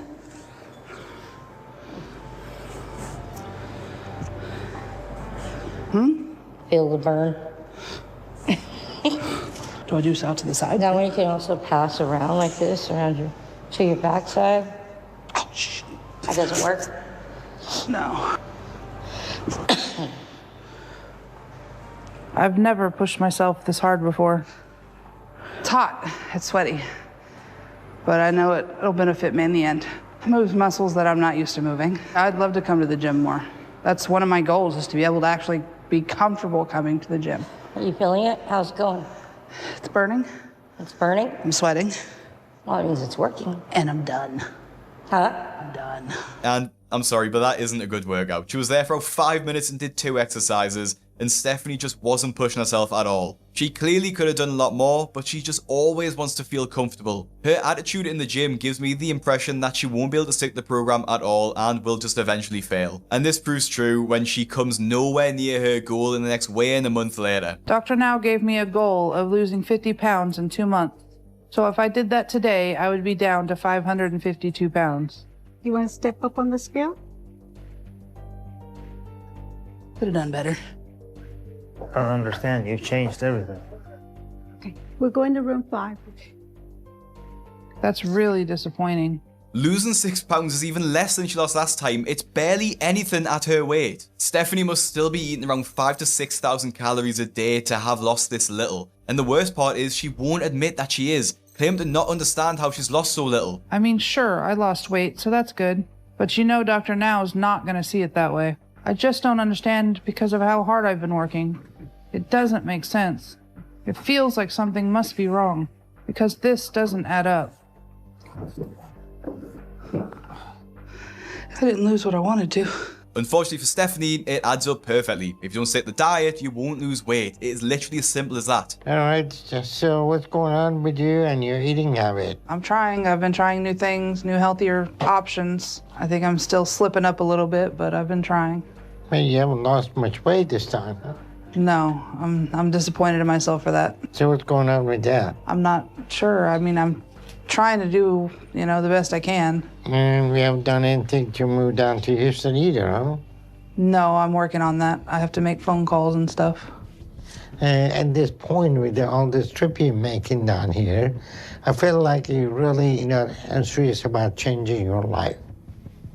So, you need to get your line of thinking to the point that, hey, I'm going to do this, and it's my responsibility to do that, and not to expect that you come here and make you lose weight. Right. It really, after all this time, I think this is your really last chance to make the changes and show your commitment to your health and your future. What I want to do is make arrangement for you to see a local clinic. Okay. When you go there, check your weight and see what your progress is doing. I'm going to set you another goal of losing 50 pounds in next 2 months. And if you make progress in the future, then we can consider moving to Houston. But at this point, it seems like far away from weight loss surgery. With Stephanie's attitude and lack of progress, it's pointless her continuing to work with Dr. Now. Instead, she can continue the diet on her own and check in with the local hospital for weigh-ins, as they will have a scale big enough to weigh her. It just doesn't make sense, because I've been doing everything to a T. It's hard to do all the work, and someone tells you it's not enough. It's just discouraging. So it really feels like I've been treated unfairly. I'm trying to stay motivated and do everything I'm supposed to, even though it's hard. Sweet. It's honestly infuriating to listen to Stephanie talk about how much she's tried when she hasn't tried at all. What's worse, she even blocked Dr. Now's number, so we can't even get in touch with her. She seemed to block me, so I am unable to call her. She missed the appointment that we set up at a local clinic, so she likely didn't lose any more weight. So at this point, there is nothing more we can do for her. I think the reality is that Stephanie never intended to do what she needed. Her plan was to put forth minimal effort and then try to make excuses and manipulate me to get what she wants, like she does with her family. And now she's realizing it's not going to work, so she's quitting. It is unfortunate because we have given her the tool and opportunity to turn her life around. But in the end, she's just looking for someone to come in and solve her problem and do the work for her by giving her weight loss surgery. And that's not going to happen. But if she decides at some point to put forth the effort she needs. By the end of the episode, Dr. Now and Stephanie have two completely versions of how the past year went down. Dr. Now is firm in his opinion that Stephanie never made any progress, which is true, she only lost 15 pounds in an entire year, while Stephanie blames Dr. Now for looking down on her and failing to see the changes that she's made. I feel like it's been a raw deal from the start. I feel like Dr. Now never saw the good in me. And he never wanted to acknowledge the progress I made in my behavior. And today is walk day. Just because it didn't show up on the scale doesn't mean that I wasn't changing things for the better.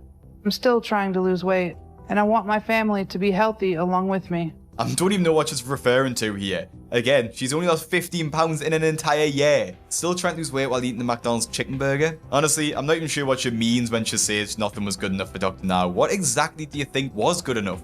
She didn't change a single thing. However, while Stephanie made no progress on the show, it seems like she has after episode aired. In a Facebook post she shared in May 2025, she looks like a completely different person. I wish I knew how she managed to lose weight, but she hasn't publicly shared this yet. Maybe another doctor chose to give her the weight loss surgery before she lost any weight, but unfortunately, we won't ever know. Stephanie never really cared to try much in her episode. She was self-absorbed in her imaginary progress. But at least she was able to lose a lot of weight after her episode aired. After spending 42 years being waited on hand and foot by his parents, Mark from My 600 Pound Life became one of the most infuriating patients Dr. Now has ever had to deal with, weighing in at over 700 pounds, refusing surgery, ignoring his diet plan, and eventually getting removed from the program entirely, all because he didn't want to grow up and move out of his parents' house. Imagine still being a child at the age of 42. That's Mark, who still lives with his parents, has all of his meals made for him, and gets to spend all day sleeping, and of course, eating. When I open my eyes in the morning, it's like, oh, tomorrow keeps coming. It hurts when I move. Every day gets harder to move, harder to breathe, you know? And then I gotta sit up and I gotta kind of give myself a pep talk just to let my joints kind of get lubricated. He can still shower by himself, and then once he's done, he spends the rest of the day in agony. But as soon as I have to stand again, the rest of the day after my shower basically is torture. Mark's obsession with food has led him down a dangerous spiral, as he's ate himself to near immobility and now has to live with his parents in their guest house. Although he can clean himself without help, he relies on his parents for pretty much everything else. My mom and my dad, they're working hard not to be enablers, but they are. My mom's an enabler to a certain extent because she's coming from a place of love. She loves her baby boy. Hey. Good morning, Mama. Hey, good morning. How you doing? Good. What are you thinking for breakfast? We got eggs and waffles. I think a little bit of chorizo. Oh, okay. Thanks, Mama. I'll see you in a minute. It's sad to see these types of cases because Mark's parents genuinely mean well and want to make him happy, but they're actively harming him at the same time. Making him a pile of waffles in the morning when he's over 600 pounds isn't love at this point. It's abuse. And yes, it makes him happy, but they're going to end up killing him. I am very conflicted in providing food for Mark. Hey, Ma. Yeah. Can I get a whole lot of cheese, please? Okay. Thank you. The food that he needs is very, very small amounts, but I know if we don't feed him proportionately with what he wants, he'll just order more food. Mark's mom seems a lot more eager to please than his dad, who clearly resents him for still living at home with his parents and being unemployed. You need that? It's a weekend. Every day's a weekend for you right now. My dad tells me what to do, but it has a reverse influence on me. Did you guys already eat? Yeah. I just had a little bit of coffee and stuff. There's that. Thank you, Mama. You're welcome. The more you come at me like that, the more it makes me want to eat and go down that road. Like, it's always been a steady uphill struggle. His dad telling him that every day is a weekend for you is clearly a dig at the fact that he has no responsibilities and pretty much just sponges off his parents. While his parents worked hard to make a living and get their own house and eventually retire, Mark is just wasting away at home, eating his life away. But his parents didn't have it easy, as when he was a child, they were both laid off from their jobs at the same time and ended up having to move back in with their own parents. Mark's mom even had to start rationing his food because they were struggling to afford it. And this is where she thinks Mark's addiction started, as he never knew when he'd be getting his next meal, and so he would overeat at every opportunity. Food is comforting to me because it just reminds me of being happy, having that full stomach and the roof over your head and knowing everything's taken care of. Mark was over 200 pounds when he was in high school, and when he joined the school's football team, his coach encouraged him to gain over 100 pounds so he would be a better player because of his large size, as he was over 6 foot tall already. He put on the weight like he was asked, getting to over 300 pounds, but after an injury, he's just stopped playing football. And after finishing school, he got a job in security, and the lifestyle skyrocketed his food addiction and weight gain. But what ended up happening, I would get distracted by all the partying going down every night after work. I was doing recreational drugs, drinking, and that got me into binge eating. And then all of a sudden, I was 350 pounds. He eventually got too big to work security anymore, so he just had to quit. And since then, he hasn't had another job because he's just too fat to do anything. He can't drive anywhere because of his size, and he can barely fit in the car. so he just gave up and just continued to eat. Even going to the supermarket is a struggle for him, as he can't walk around unassisted, and he needs to use an electric scooter, but he hardly fits in that either. The grocery store, it sucks. Just finding a trolley that I could sit in. It's like, whew.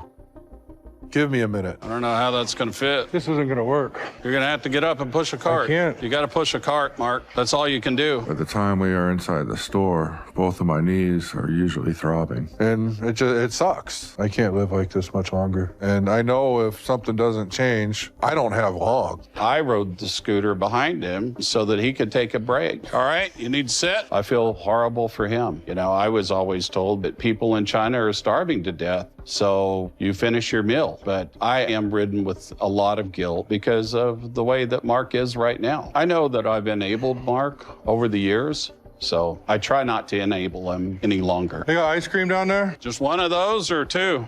But I still do so often. It's very hard for me to break the bad habits. I want Mark to be healthy. We can't live this life. We can't continue to live this life. I really believe in him, but it's a hard road. I'm definitely at a crossroads right now. You know what I mean? It's urgent now. Got real. It's devastating to see how guilty Mark's dad feels, because he even knows that he's helped to enable his son over the years and is now trying to reverse all those years of damage. But even when his parents try and encourage Mark to eat less and start moving more, they get a lot of pushback from him, even to the point where they hardly try anymore because they don't want to suffer from his reaction. Mark can manipulate me and Rocky both for the food. Mostly me, because I feel so darn sorry for him. Move your chair closer, Mark. Yep, I'm on it. We are not making Mark pay any rent, any utilities, nothing. We are not holding him accountable because Mark basically has spent all his money on food. I do find it quite shocking how complicit his parents are with this lifestyle. I think they're both enabling him, his mom especially, so he just has no reason to change at all. It's almost like, why would he bother changing so much, trying to lose weight, getting a job and saving up for his own house, when he just eat whatever he wants at his parents' house? For a start, it would make sense to start charging him a few $100s in rent so he just doesn't have as much money to spend on food. He'd be forced to cut back, but then I think that's likely he'd become irritable and manipulative towards his parents. I feel like they're disappointed in me, absolutely. This isn't how I was raised, you know what I mean? Like, I shouldn't be here. I made virtually every poor choice you can make in life, I had to have made to end up right here. You really have to buckle down to do this. I'm not going to harass you tonight. I want you to enjoy yourself, but... Well, let's do that. I want you to take Let's try that, okay? Yeah, but I really want you to take it serious, son. Oh, yeah. Just give me that. That's all. People. That's all I'm asking. I think I've probably kind of proven that so far, but... No, you haven't proven. It's time to get to work. You're right. Yeah. The hard part comes next. With his family begging for him to change, Mark finally makes a decision to go and see Dr. Now. It'll take 2 days to drive there and will be uncomfortable, but if he wants to live, he just doesn't have a choice. The journey goes as well as can be expected, and once Mark arrives at Dr. Now's office, he's weighed for the first time in years. The last time I weighed myself, I was 430, and that was a few years ago. So I'm pretty sure I'm in the 600s by now. So your weight is 715. Get the hell off of that. I'll beat it. I'm okay, all right? We got your back, Mark. So I don't have any excuses. With your help, I'll beat it. I can honestly say I was not expecting Mark to be over 700 pounds. I knew he'd be at least 600, but it's actually insane, that weight. I think it's because he's so tall and still mobile that he carries the weight better than some other patients who are just completely bedbound. But still, that weight is shocking. It's surely got to be a wake-up call for him that he's gained nearly 300 pounds in just the past few years. And seeing his own mom break down when she finds out that he weighs 715 pounds must be really upsetting. It's like she's been hit with the reality that a son won't live much longer unless he loses the weight and fast. When Dr. Now finally sees Mark, he wants to understand how he got to be so big and what he eats to become so overweight. Okay, you're 42 years old. At what age did you start struggling with your weight? I've always been overweight. Okay. But the past couple years, this happened. So what do you think is causing you to have all that issue with your weight? I definitely eat too much. Actually, I wouldn't even say I eat too much. I eat the wrong things. If you are 700 pounds, you do both. So what do you think is driving you to do that?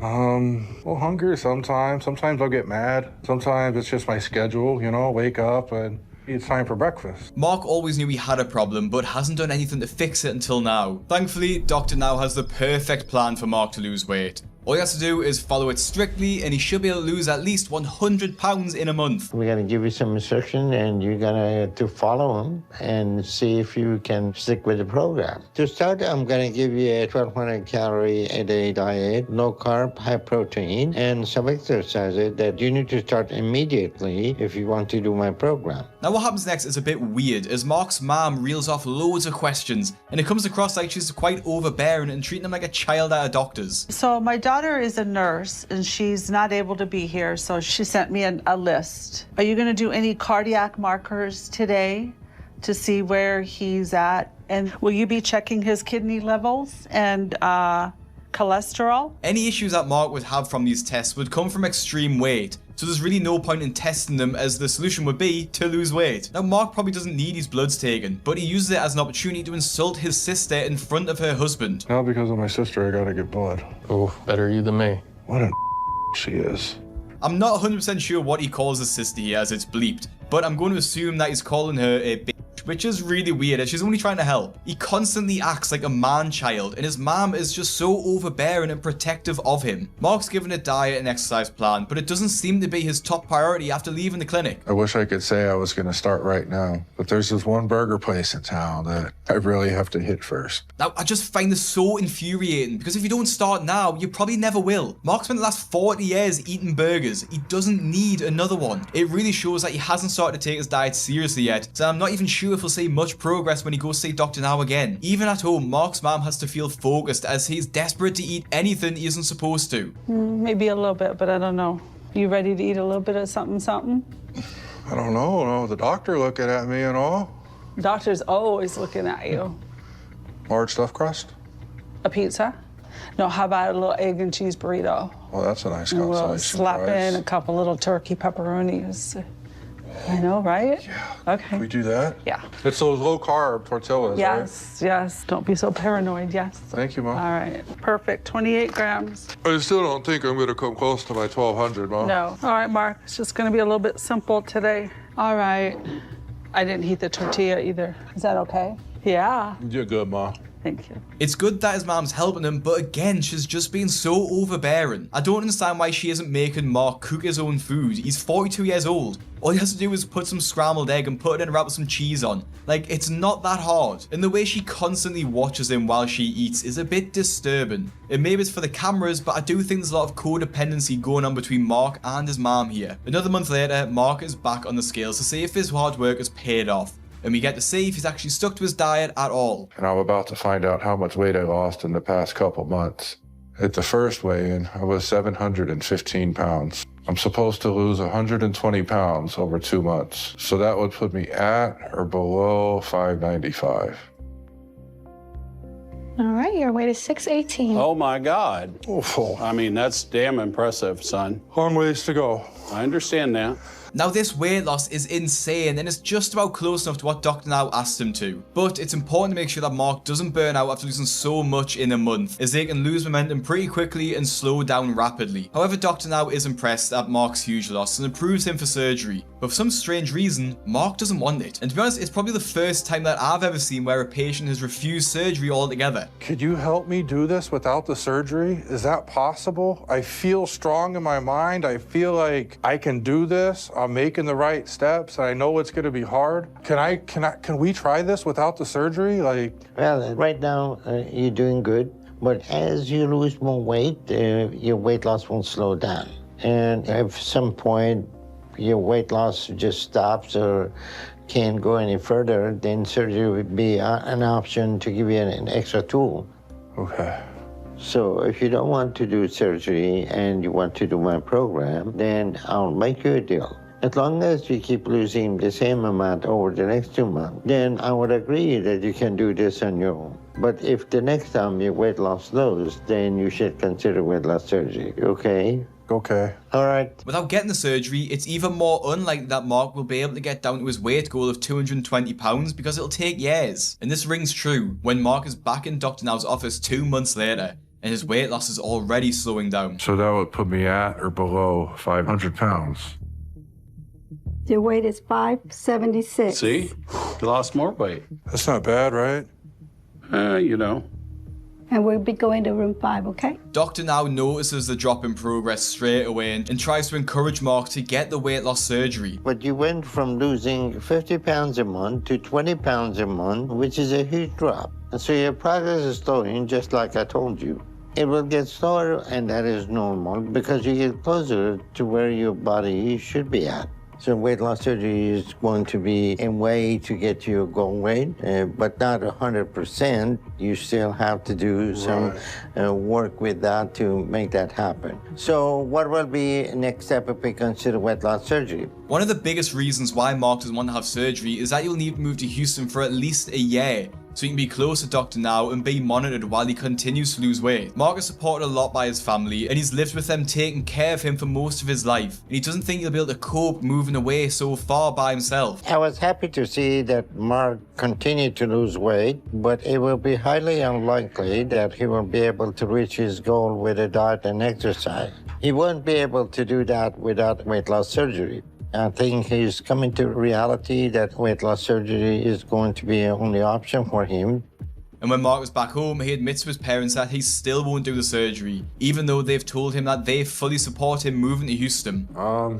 You sound nervous. I'm not going to do the surgery. Well, not this month. Hopefully not ever.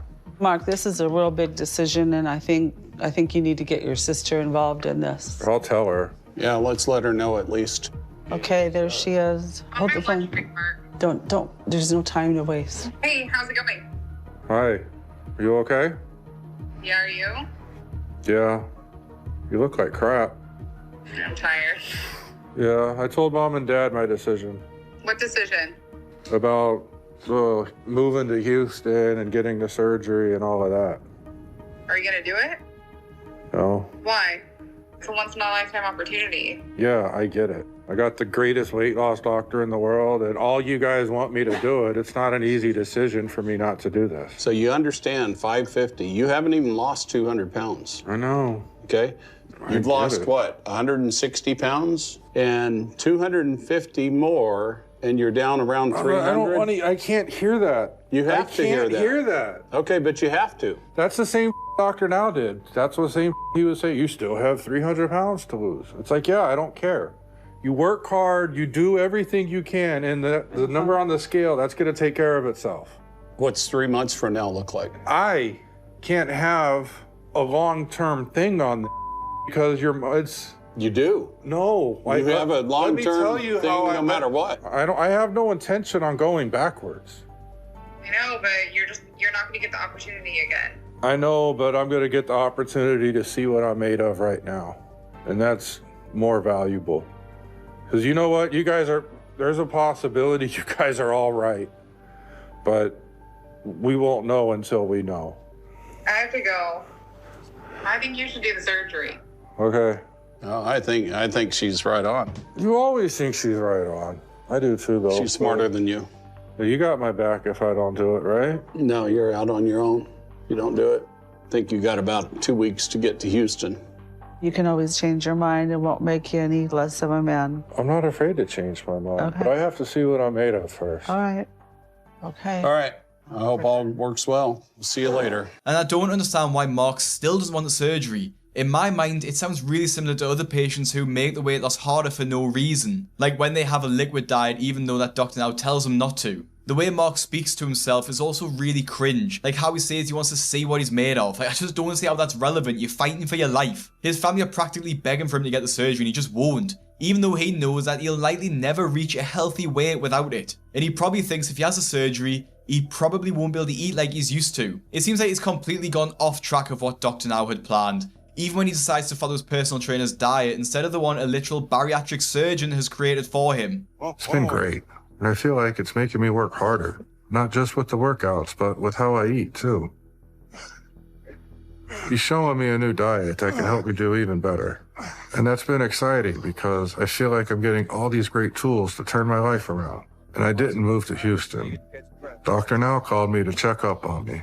How would a random personal trainer know better than Dr. Now? And I think personal training in general is becoming an issue because anyone can get a certificate in personal training and call themselves a certified personal trainer, when in reality they're just in a 12-week course. And I think I need to make a full video on this because it's just something that we're seeing more and more of on Instagram especially. Anyway, that was off topic, so back to Mark. And I do find it annoying that he's willing to listen to this personal trainer more than he's willing to listen to Dr. Now. Because yes, Dr. Now's 1200 calorie a day diet is strict, but he's literally fighting for his life. And I do think Mark's trainer is telling him he can eat more than he's supposed to. Either that or he's returned to his diet completely, as when he gets weighed next, the scales move in the opposite direction. To get down to 576. And Dr. Now said my weight loss is gonna slow even more.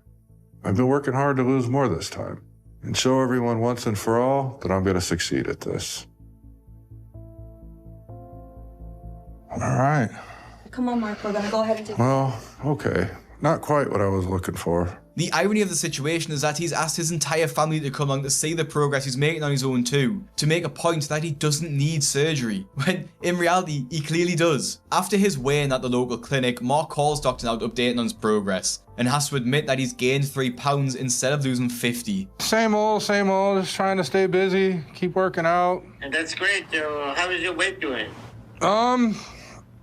I actually gained a few pounds, believe it or not. So what happened? Yeah, I don't know. I don't want to come up with any excuses. I haven't really used the bathroom in a couple days, but no excuses, just gotta work harder. Mark, the reality is that we told you that is going to be statistically impossible to hit your goal weight. And statistically, 5-year success of this type of thing without any surgery with exercise and diet is 0%. So what are the solution for you? If you want best advice for me is going to be come back to Houston and have your weight loss surgery. So let's give you a goal of losing 20 pounds a month, and then come and see us for weight loss surgery.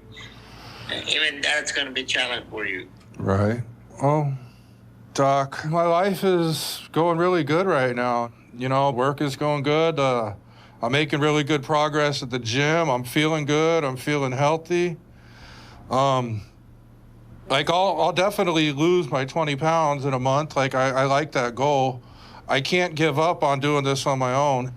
I just can't. I just don't understand Mark's excuse that he wants to do it on his own. Even if he gets the weight loss surgery, he'll still be doing it by himself and there's no shame in getting it. The surgery just acts as an aid to help his cravings and make him feel fuller for longer. It's literally just a tool to help him with his progress, something Dr. Now says he will have a 0% chance of success if he doesn't have. Fans of the show speculate why Mark didn't want the surgery, as it's so hard to understand, and many people think, including myself actually, that he just didn't want to grow up. In a Reddit thread that talks about this, one commenter said, "It's more like Mark is too scared as a grown-ass man to live on his own, enabling parents need to kick his ass out. Don't say that happening." He's basically refusing to move away from parents, so it's not the surgery, it's his inability to grow up. At first I thought maybe he's just afraid of the surgery itself, but that doesn't seem to be the case either. He isn't scared of surgery. He said he'd have no problem doing skin removal. He was even happy about the weight loss surgery, until Dr. Now said he'd had to move to Houston. He doesn't want to give up his free ride at home. I don't think he was scared of surgery. I think he just didn't want to give up his food.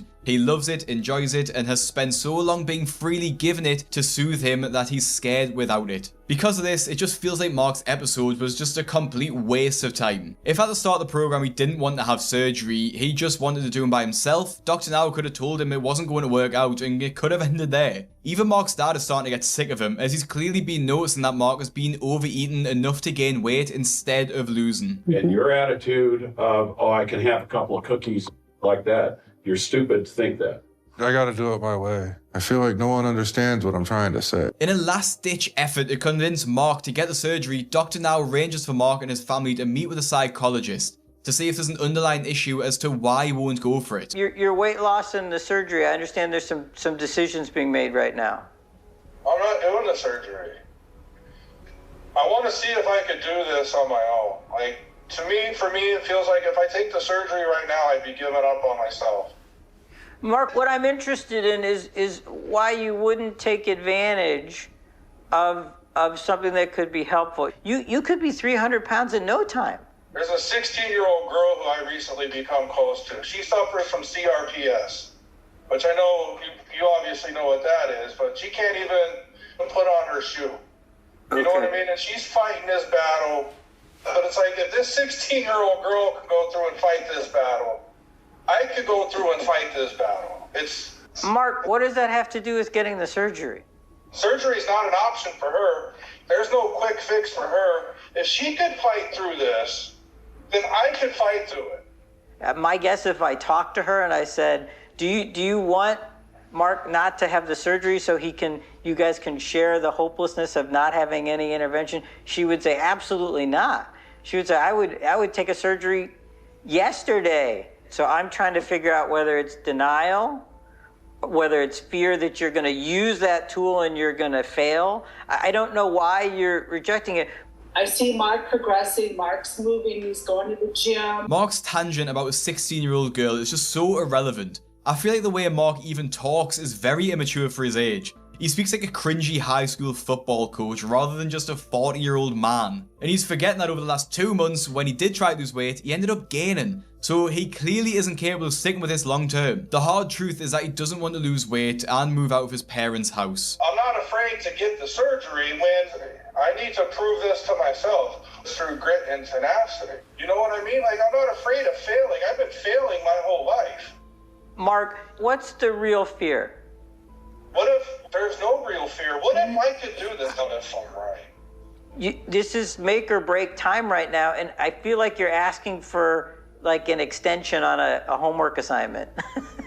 You know what I mean? You're like I'll get it done. Just give me a couple more days. Mark, you're past the weight, and you've been past the weight where we think, oh, this is just a willpower issue, right? You are in the your weight's going to kill you category, and this is the medically recommended treatment.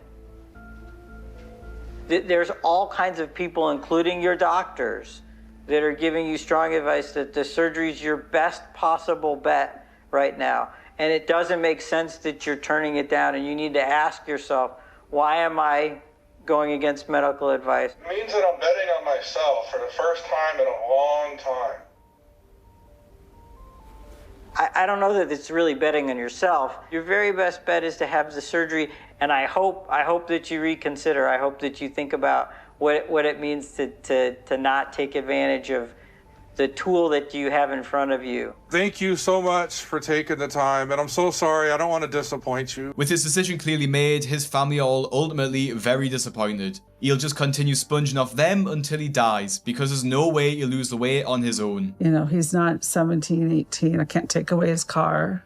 He's going to do what he's going to do. Maybe here's an idea. Stop letting him live in the pool house rent-free and make him move out. Stop making him food and make him do it himself. Once he has to pay his own bills, he'll have way less money to spend on food and will be forced to make a change. His mom especially has enabled him for far too long. And 2 months later, when Mark is back on the scales, it's fair to say that his decision was a mistake, and he even says so himself. It's been trying to convince my family that I got this. I can't say that I know what I'm doing because I have no idea what I'm doing. I'm not confident that I made the right decision. Hello. Hi there. Things get really awkward when Mark discovers he's made absolutely no progress, showing that he definitely did make the wrong decision. I want to take a picture of it. Get a picture of the scale. You do it. The last time I weighed myself, I was 570 something. I'm supposed to lose 20 pounds. To get down to 550-ish. Okay, you can go ahead and have a seat. Mark is in a very dangerous area now. The weight loss has slowed down and has now stopped. It's very likely that Mark will start gaining and will eventually be back at his starting weight within a year. Dr. Now has given Mark chance after chance and he's thrown them all away. Ultimately, I think it's because he wasn't ready to lose the weight and wanted to stay living at home with his parents. By this point, Dr. Now has no choice but to remove Mark from the program because his progress has stagnated and he's refusing to get surgery or follow the diet plan. The worst part is that Mark doesn't think he's done anything wrong and believes he's still on the right track, showing that he's just in total denial. I mean, this ain't a game, this is your life. You don't think I understand that? Okay, so no matter what you do, it's gonna be hard work. And no matter what, even if you do it on your own, you're still gonna have skin surgery, so that you're still gonna have surgery. I don't have a problem with the skin removal. I'm trying to get to that point first. I don't have a problem with this. Well, I need to see if I could do this. I understand that. Why Mark. can't you support that? I am supporting you, but stop bringing it up. Every third word you say to me is surgery. I don't need to hear about surgery from you 6 times a day, please. Back off. You just need to sleep on everything that's been said to you. And think about what the conversation with Dr. Paradise was. Dr. Paradise he's a frickin' doctor. He's not just talking out his and something that's exactly what you're doing. You're talking out your. You're not thinking this through. You're just determined to do it your way, which is not necessarily the right way. So be it, but it's my decision to make. And if you need me to move out, I'll move out. No, it's your decision to make. But if you keep being with us about this because mom mentions it or something like that, that ain't gonna work. I need to hear it every freaking day, multiple times a day. Well, then you have a choice, but we live there, and you're not gonna disrespect your mom. I'm asking you not to bring up the surgery. I'm not gonna forget the surgery is an option. Yeah. It's not gonna slip my mind. You know, even if you have the surgery, Mark, it's still a tremendous amount of work. It wasn't. I understand. Okay, but you think I heard this from the doctors. I understand it's a. Well, then why don't you just listen to your mom, let her talk? But you think you're getting off easy doing the surgery and poof, you're done. But that's when the real hard work You guys starts. haven't been listening to. Yeah, I have. No, you haven't. You haven't been listening. We have, but it's at the same point. We're just hearing the same load of that we've heard for so many things in your life. Okay, great. Yeah. I'm done talking. That's all you guys want me to do is talk. And I don't want you to talk anymore.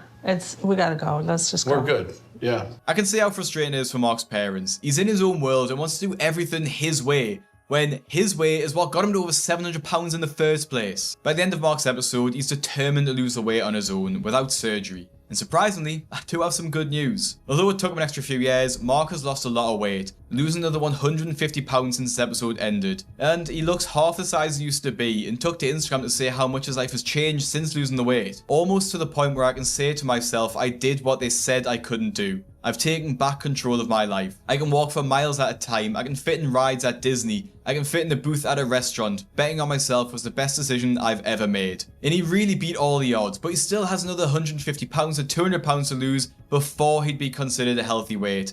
And will likely still need skin removal surgery too. Unfortunately though, I also found out from Mark's Instagram page that he's been diagnosed with cancer. Has been having surgeries over the past year for that. So I'm wishing him all the best and I do hope he recovers. So while on the show, Mark lost over £150, but in a Facebook post made a few years after this episode aired, he claims that the show is completely fake, calling for it to be cancelled. Mark says that the grocery store scenes and then eating scenes, the voiceovers and even the weigh-ins are all fake. And I've got no doubt in my mind that the producers try and make the scenes more entertaining, but I wouldn't go as far to say that they're fake. It's not like the producers could make them weigh over £700, especially the weigh-ins. I think those are absolutely real. As Dr. Now says, the scales don't lie, people do. I think patients must just forget that they're getting Dr. Now's treatment for free, something that would cost thousands of dollars if they paid for it themselves, because he's one of the top bariatric surgeons in America. I think Mark was just really bitter by the end. I don't think he liked being told what to do and wasn't in any rush to make a change and move out of his parents' house. But I am happy to see that he's lost weight, and I do hope he keeps pushing and also wins his fight with cancer too. From faking cancer to avoid taking accountability for her weight gain, to being trapped in one of the most disturbing codependent relationships the show has ever seen, Betty Jo's story on My £600 Life is a slow motion disaster from the start to finish. Not only does Betty Jo need to fight her food addiction, but she also needs to fight an enabler who seems far more interested in feeling needed in keeping Betty Jo fat than he is in keeping his wife alive. And we can see the impact of this enablement at the very beginning of the episode, as Betty Jo weighs almost £700 at just 24 years old. Being this size is miserable. I am always in pain. My weight is killing me. For most of her teenage years and her early adult life, Betty Jo has consumed more than 10,000 calories a day, eating her way up to over £650. Instead of growing in other ways, like through an education or a career, the only thing that grew for Betty Jo was the number on the scale. I can't do anything on my own. My husband, Josh, and has to help me take a shower and wipe my butt when I use the bathroom. It's humiliating because of my weight. He has to be the caretaker. It makes me feel so guilty. Betty's husband, Josh, does absolutely everything for Betty Jo as well. For helping her to shower, wiping after she's been in the toilet, and making all of the meals. Even though the couple are married, Josh is more like Betty Jo's caretaker, so they lack a lot of intimacy in their relationship and struggle to just act like a normal couple. Marriage with Josh is really difficult for us because of my weight. It prevents me from having a real marriage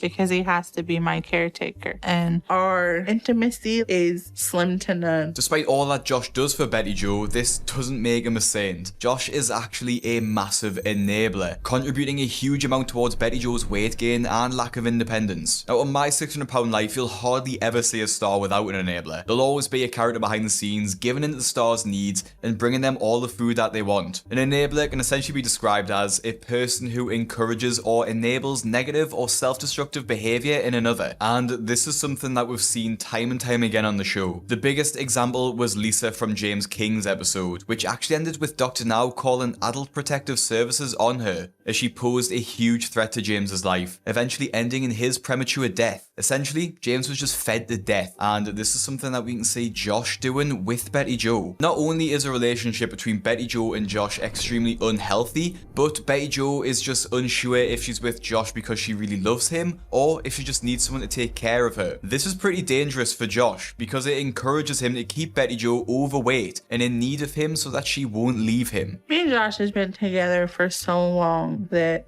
sometimes I think, am I with him because I love him? Or am I with him because he's the one person that takes care of me? I'm tired of being this way. I hate myself. I hate this life. To make matters worse, Betty Jo is also isolated from the rest of her family and can only see them when Josh is around. When they show concerns about her weight and eating habits, Betty Jo has pretty much nothing to say about it either. Her cousin, Billy Jo, hates the lifestyle that she is living and desperately wants her to make a change and start making healthier choices. Whenever I see Betty Jo, she's basically not mobile at all. She's usually sitting on the chair. It's very frustrating for me to see someone that I know and care about and love, to see them this way. How's your weight loss going? You lost any weight? It doesn't look like since the last time I seen you. Yeah, I don't have a scale around to weigh. My cousin, she's concerned, so she can be really critical of my weight. How many of those chicken strips you gonna eat? I'll probably eat a couple. I could eat that whole thing myself. I mean, really? That's a lot of chicken. I think Josh sometimes is an enabler for Betty Jo because he does bring the food to her. I don't think he's helping her at all. I've had conversations with Betty Jo and basically told her that if she didn't change, she was going to die at her side. I've tried to encourage her, but until she wants to make that change and she gets the help she needs, I don't think that she's going to get better. And also, I'm sorry, but Betty Jo and Billy Jo sound like cartoon characters. When Betty Jo makes her dinner, her cousin points out the insane portion sizes, as it's what looks to be an entire bag of chicken nuggets. A typical portion's maybe 5 or 6, but Betty Jo has double this. When her cousin confronts her, Betty Jo and Josh become extremely defensive, accusing her of just being negative, when in reality, the cousin is the only person in the room that's being realistic about the situation. While Josh is definitely an enabler, Betty Jo still got to a very large size before she met him. Since she was a toddler, Betty Jo has always been overweight. She kept steadily gaining weight as she grew, getting up to nearly 200 pounds by the time she was just 12 years old. Betty Jo's weight skyrocketed when she was 13, as she was unfortunately assaulted, which led to Betty Jo resorting to food a lot more than she previously did, which was still a lot. By the time she was 17, Betty Jo reached over 400 pounds and met her now husband Josh the same year. Then Betty Jo pretty much just gave up. By the sounds of it, she was clearly struggling with a lot of mental health issues and turned to food completely as it's her only coping mechanism. Right now, I'm not even really existing. I don't do anything all day, and I almost never go out. Being out, doing stuff, it's not so easy when you're 600 pounds. Oh, okay. I'm in. It's nice to be out, though.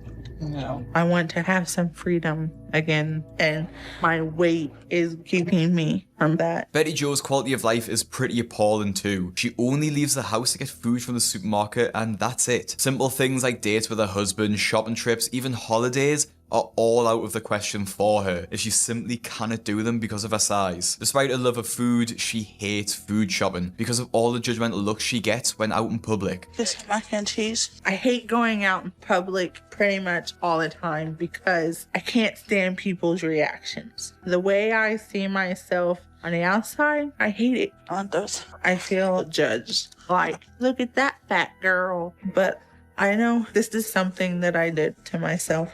Mr. Pizzas. I'm this way because of food. She likes food. I mean, everybody likes food, but she really likes food. I was raised country home cooking, so I just a big food person. I love starches, fries, mashed potatoes. I can eat a whole bag of chips if I don't pay attention. Now here we see Josh in just total enablement mode as he just gets Betty Jo whatever she wants, passing her things from the top shelves because she can't reach out of a wheelchair. He doesn't even challenge it either, or admit that Betty Jo has a problem, brushing her addiction off as she just really likes food. We can all see she really likes food, but this is an addiction. It's literally what her entire life revolves around. But what does Josh get out of all of this? If he loves his wife, why aid her in a premature death? I know I do bring a lot of the food into the house.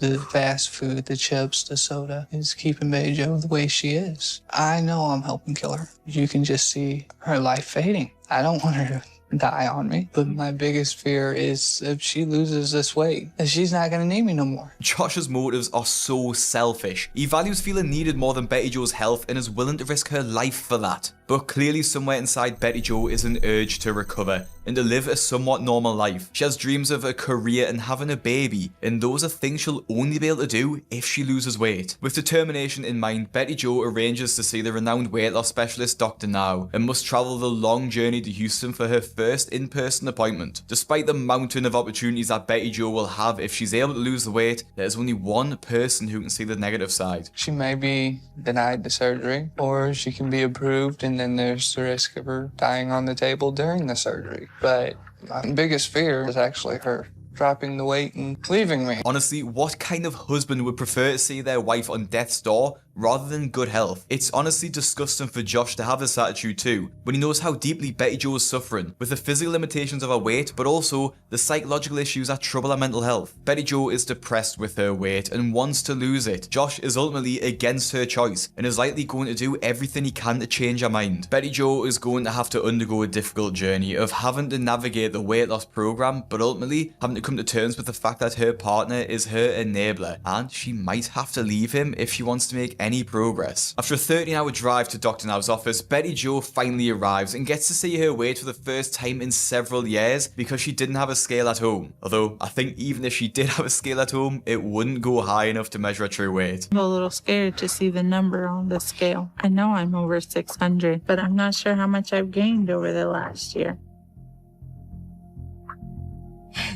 Wow. I'm a little nervous to see the doctor. I'm hoping he can tell me he can schedule me for surgery. Now knowing her actual weight, Dr. Now sits down with Betty Jo to put it all into perspective to try and explain just how dangerous her level of obesity is. So you're 5 feet 2 inches tall. Your ideal body weight is 120. And you're 650 at this weight. I don't think you're gonna make it to 30. Betty Jo has a small frame, which means her 650 pound is more like 800 or 900 pound on her body. You have to get an eating habit that's gonna be sustainable. What's your biggest challenge? I love anything that has to do with potatoes. Who does the grocery shopping? She makes the list. I go get the stuff. So you are her enabler.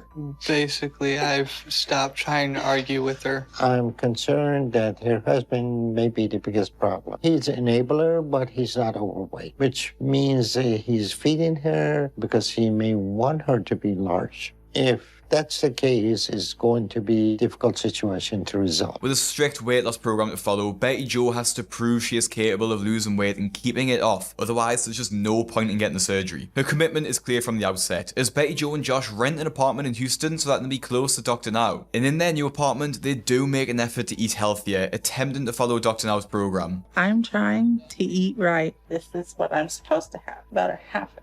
I have to break a lot of old habits. There are smaller portions a lot smaller than before. I can't share with you now. You'd eat the whole thing, then I wouldn't have none. This doesn't really fill me up. I'm hoping that once I get to surgery, I won't have hunger pains like this anymore. I've also been trying to exercise for the first time in my life. Now I gotta do 20, remember? 5, 4, 3. It's been really hard, but a little fun. After a month, Betty Jo goes back to Dr. Now's office for her second weigh-in to see if the last month has paid off and see if she's lost any weight. I am a little nervous about the weigh-in. I just hope today's a good day.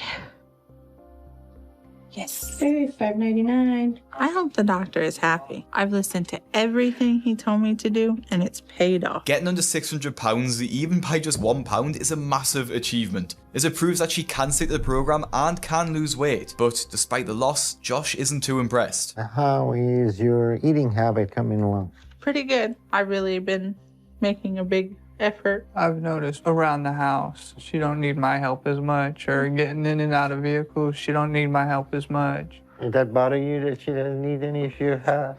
It's starting to, yeah. I'm starting to feel a little bit useless. I think the issue with her husband is becoming apparent. He wants to be needed, and that is his primary concern. Betty Jo is ready for surgery, but she still needs to address a lot of issues to be successful in long term. Instead of being happy for his wife, knowing that she's moving in the right direction, he's annoyed that she relies on him less, admitting that he's feeling useless. He clearly isn't happy that she's losing weight, and I'm sure it won't be long before we actually start seeing Josh sabotaging Betty Jo. A week later, Betty Jo goes under the knife for her weight loss surgery, which thankfully goes very well with no issues. Well, Betty Jo's surgery went very well, and she should do okay. You're just waking up, huh? You're doing great. I think Betty Jo's biggest challenge is going to be that she's depending on her husband to provide her with proper nutritional food. That's going to be a challenge, that we get him to get the right stuff for her.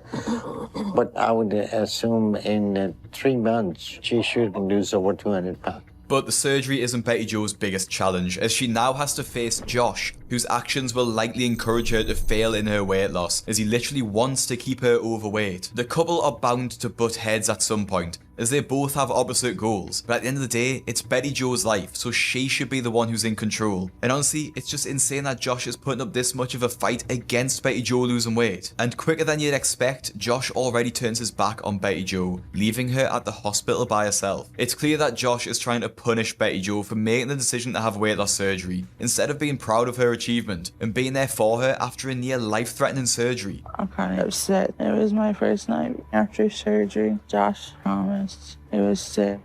He wasn't here at all for me last night. Leaving Betty Jo at the hospital at herself just so we could prove a point is pretty diabolical behaviour, to be honest. If it was him, I wouldn't leave his side at all. We have to be a team, and I have to be able to rely on him. And it hurts that he's not here. Weight loss surgery isn't something that should be taken lightly.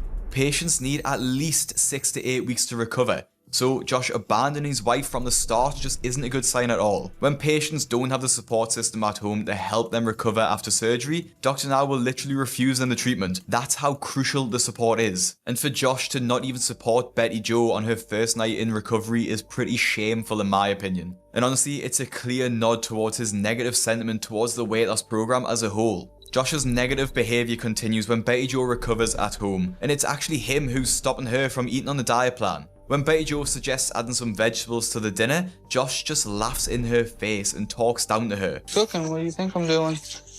You can make some green beans. With hamburger helper. Yeah.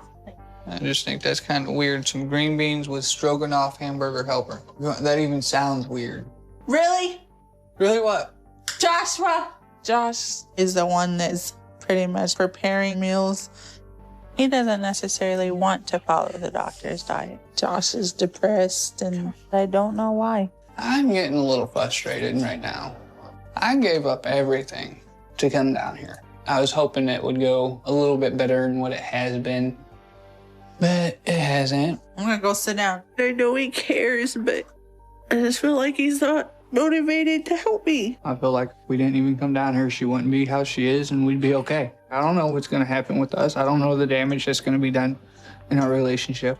Now, obviously, there's a lot going on there. Josh blames Betty Jo for putting him in this situation where he's lost everything. And I'm not actually sure what the everything actually is, as I'm pretty sure he never had to quit any job because he relied on Betty Jo's income, which is probably from a disability allowance. Well, yeah, he did have to move a few states away from his hometown, but it's only temporary while she finishes the treatment. The funny thing is, the sooner she loses the weight, the sooner that they can both return home. So if Josh actually just helped Betty Jo lose weight, they could return to their normal lives sooner. But clearly this normal life is what Josh is afraid of. He literally wished Betty Jo never started the weight loss program, despite her living literally on the brink of an untimely death. Even Betty Jo admits that needing someone to take care of her might be the only reason that they're together, and honestly it's pretty sad from both sides. But things for Betty Jo continue to get even worse when she's rushed to hospital after having difficulty breathing. Come on, you gotta stay awake. Come on. Babe, honey, I'm getting some people out here. I'm not sure what happened. I felt like I was having a heart attack, and then I kept blacking out. Betty Jo was in really bad shape. I'm glad she came at the right time. If she didn't come, we would have lost Betty. This is the first time I've seen her like this, ever. Yeah. She was suffering from heat stroke, and when somebody is as heavy as Betty Jo, heat exhaustion can be very dangerous. I haven't seen you like that before. I never felt like that before. My heart damn near fell out my chest. I thought she was dying. It was very scary for me. I don't ever want to lose her. Right now, we stabilized her, and she's doing better. We're going to keep her for observation, but with a little rest, she should be fine. The seriousness of Betty Jo's condition seems to have struck a nerve with Josh. For a person of a healthy weight, heat stroke can be dangerous, but for most of the time it's just uncomfortable. For Betty Jo, she would have died if she didn't go to the hospital, which just shows how severe her weight is. And after this, it's pretty clear, Josh doesn't want to lose his wife by her untimely death, or by a breakup when she realizes she actually doesn't need to be with him anymore. This is even more clear when Betty Jo is weighed at the hospital after being given the green light to go home. After a few months at home after surgery, supposedly following the diet, but clearly not, Doctor now discovers that she's made absolutely no further progress towards her weight loss. By his standards, she should be down at least 60 pounds by now, as the weight loss becomes a lot easier post-surgery. It's clear someone hasn't been helping Betty Jo as much as she needs. So you haven't lost any weight. What's going on with that? You need to be straightforward about your eating habit outside of hospital. My eating habit is good. I mainly eat like Raisin Bran. Well, that is a high-calorie food. What do you mean Raisin Bran? It's been a couple months since surgery. Betty Jo, she should have at least lost another 60 pounds.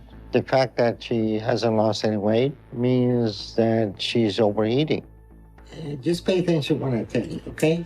If the calorie you take and the calorie you spend is equal, your weight will stay the same. I have been kind of overeating because I have been a little depressed and stuff. Just to get your perception in the right place, you have to stay head up and oxygen. Because right now, I guarantee you, if we put you flat in 4 hours, you're not gonna make it. You're gonna suffocate.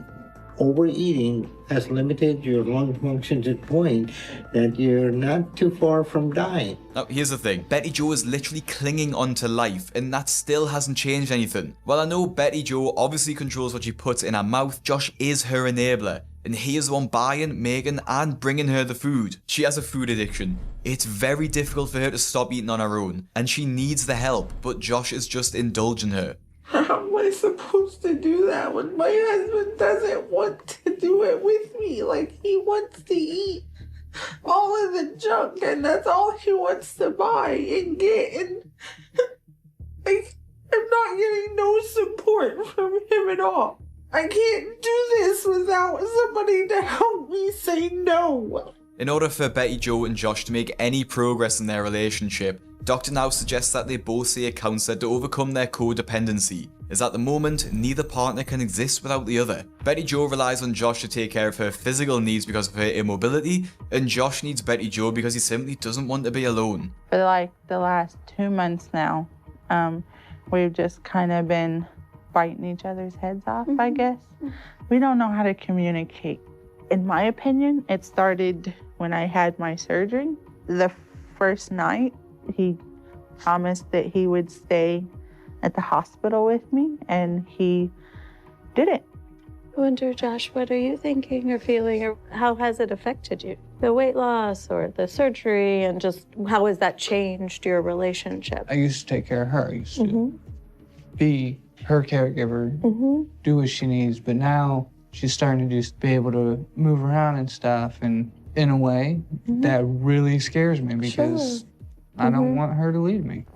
So Lately, he kind of feels that I'm pushing him away and not wanting to be with him, and that's not quite, what the issue is. Even though Josh's response is pretty awful, at least he's being honest. In James King's case, his partner Lisa was never honest, and would never admit that the reason she kept overfeeding James was because she wanted him to stay overweight and keep looking after him. Maybe because Josh has taken a step towards admission, he can finally work on actually helping Betty Jo with her diet instead of hindering it. But despite this, the therapy session takes a turn for the worse, as Josh actually storms out the room and refuses to speak.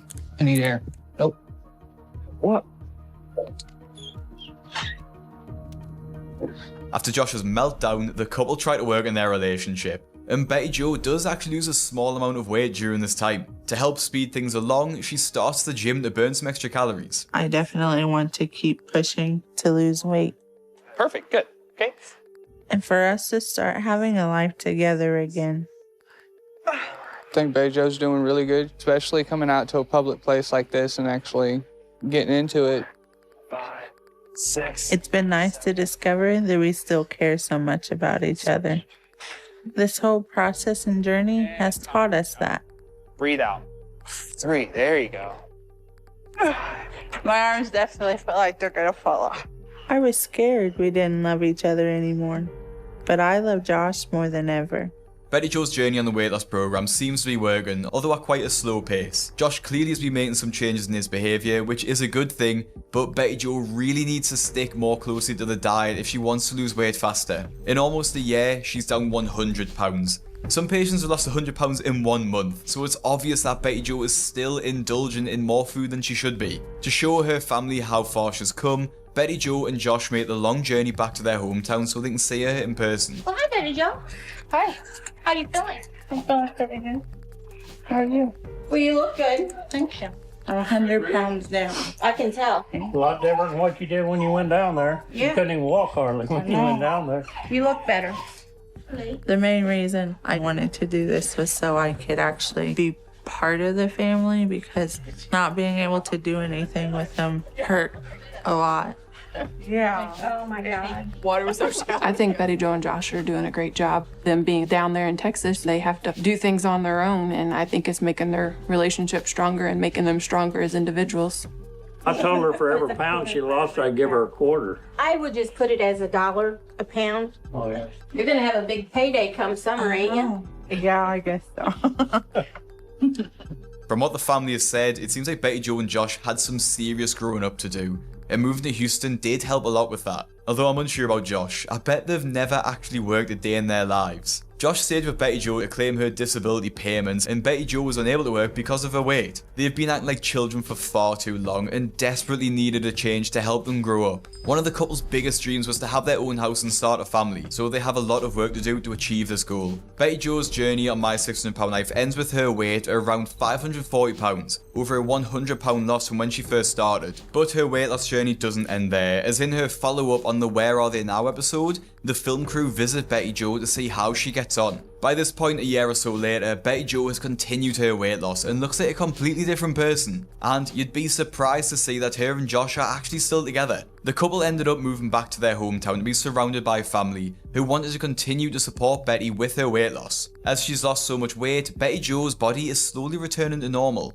and she even gets pregnant unexpectedly. Betty Jo never even thought that she could have children, so the pregnancy has come as a bit of a surprise for the couple. But just because she's lost a lot of the weight doesn't mean that she's completely out of the woods yet, as her pregnancy is considered to be high risk. I recently went to the emergency room because I was sick and my stomach was hurting. After doing a CT scan, they noticed a large mass on my spine. Because I'm pregnant, the bigger the baby gets, the more he presses on the bone mass on my spine. There's a chance I could become paralyzed. The mass on Betty Jo's spine is really severe, so much so that if she waits too long, she could actually become paralyzed from the waist down. She actually needs to choose whether to have the surgery and risk losing the baby, or wait until the baby is born and risk losing the use of her legs. Honestly, this is just an awful situation for anyone to be in. While she's pregnant, Betty Jo stops the program because it's too much to handle and she's worried about her health. Thankfully though, her baby is born perfectly healthy, but Betty Jo still has a mass on her spine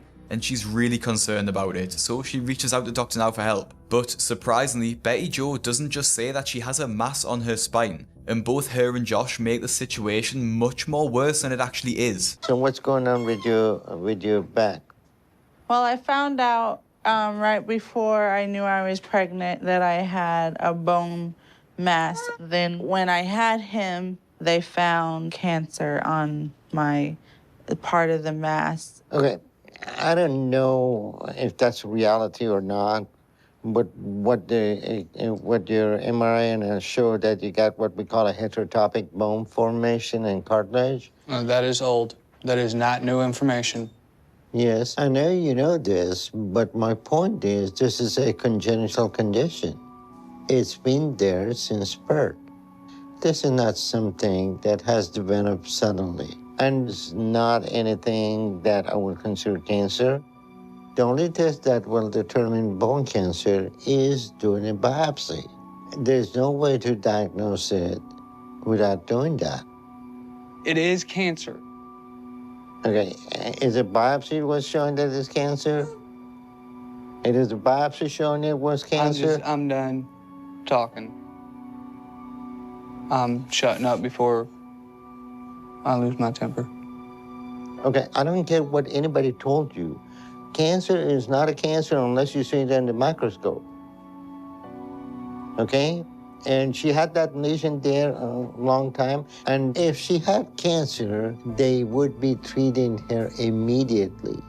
But the reason they are even running cancer tests on you is that you went to a cancer doctor and you told them that you wanted that.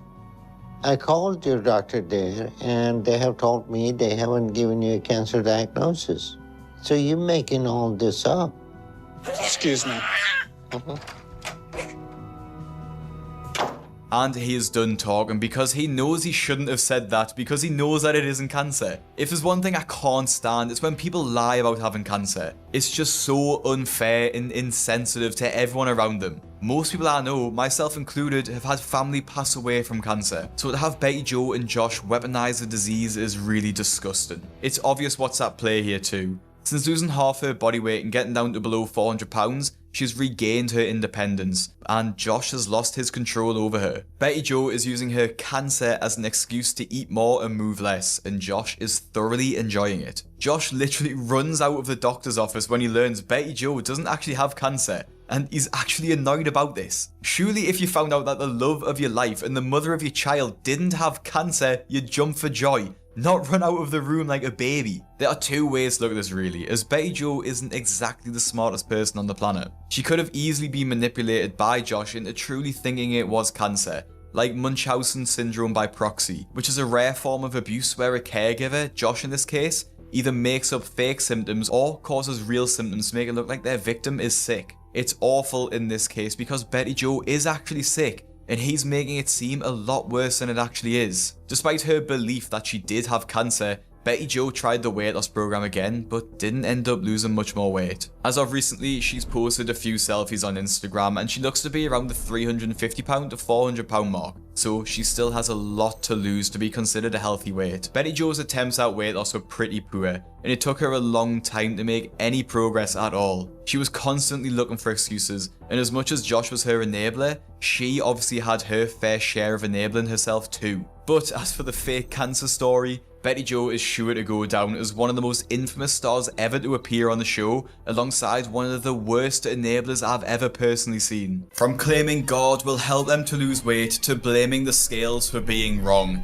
There have been some awful excuses for gaining weight in my 600 pound life, and honestly, the excuses just get worse as the video goes on. And we start with Lee from season 6, who claimed he was eating so much food to avoid being malnourished. Lee and Renee came onto the show as a couple in season 6, and while Renee wanted to change, we start to get the feeling that Lee is more interested in telling us why he can't lose weight rather than actually trying, which comes at the cost of his wife's well-being. And I hate what I'm doing to Renee.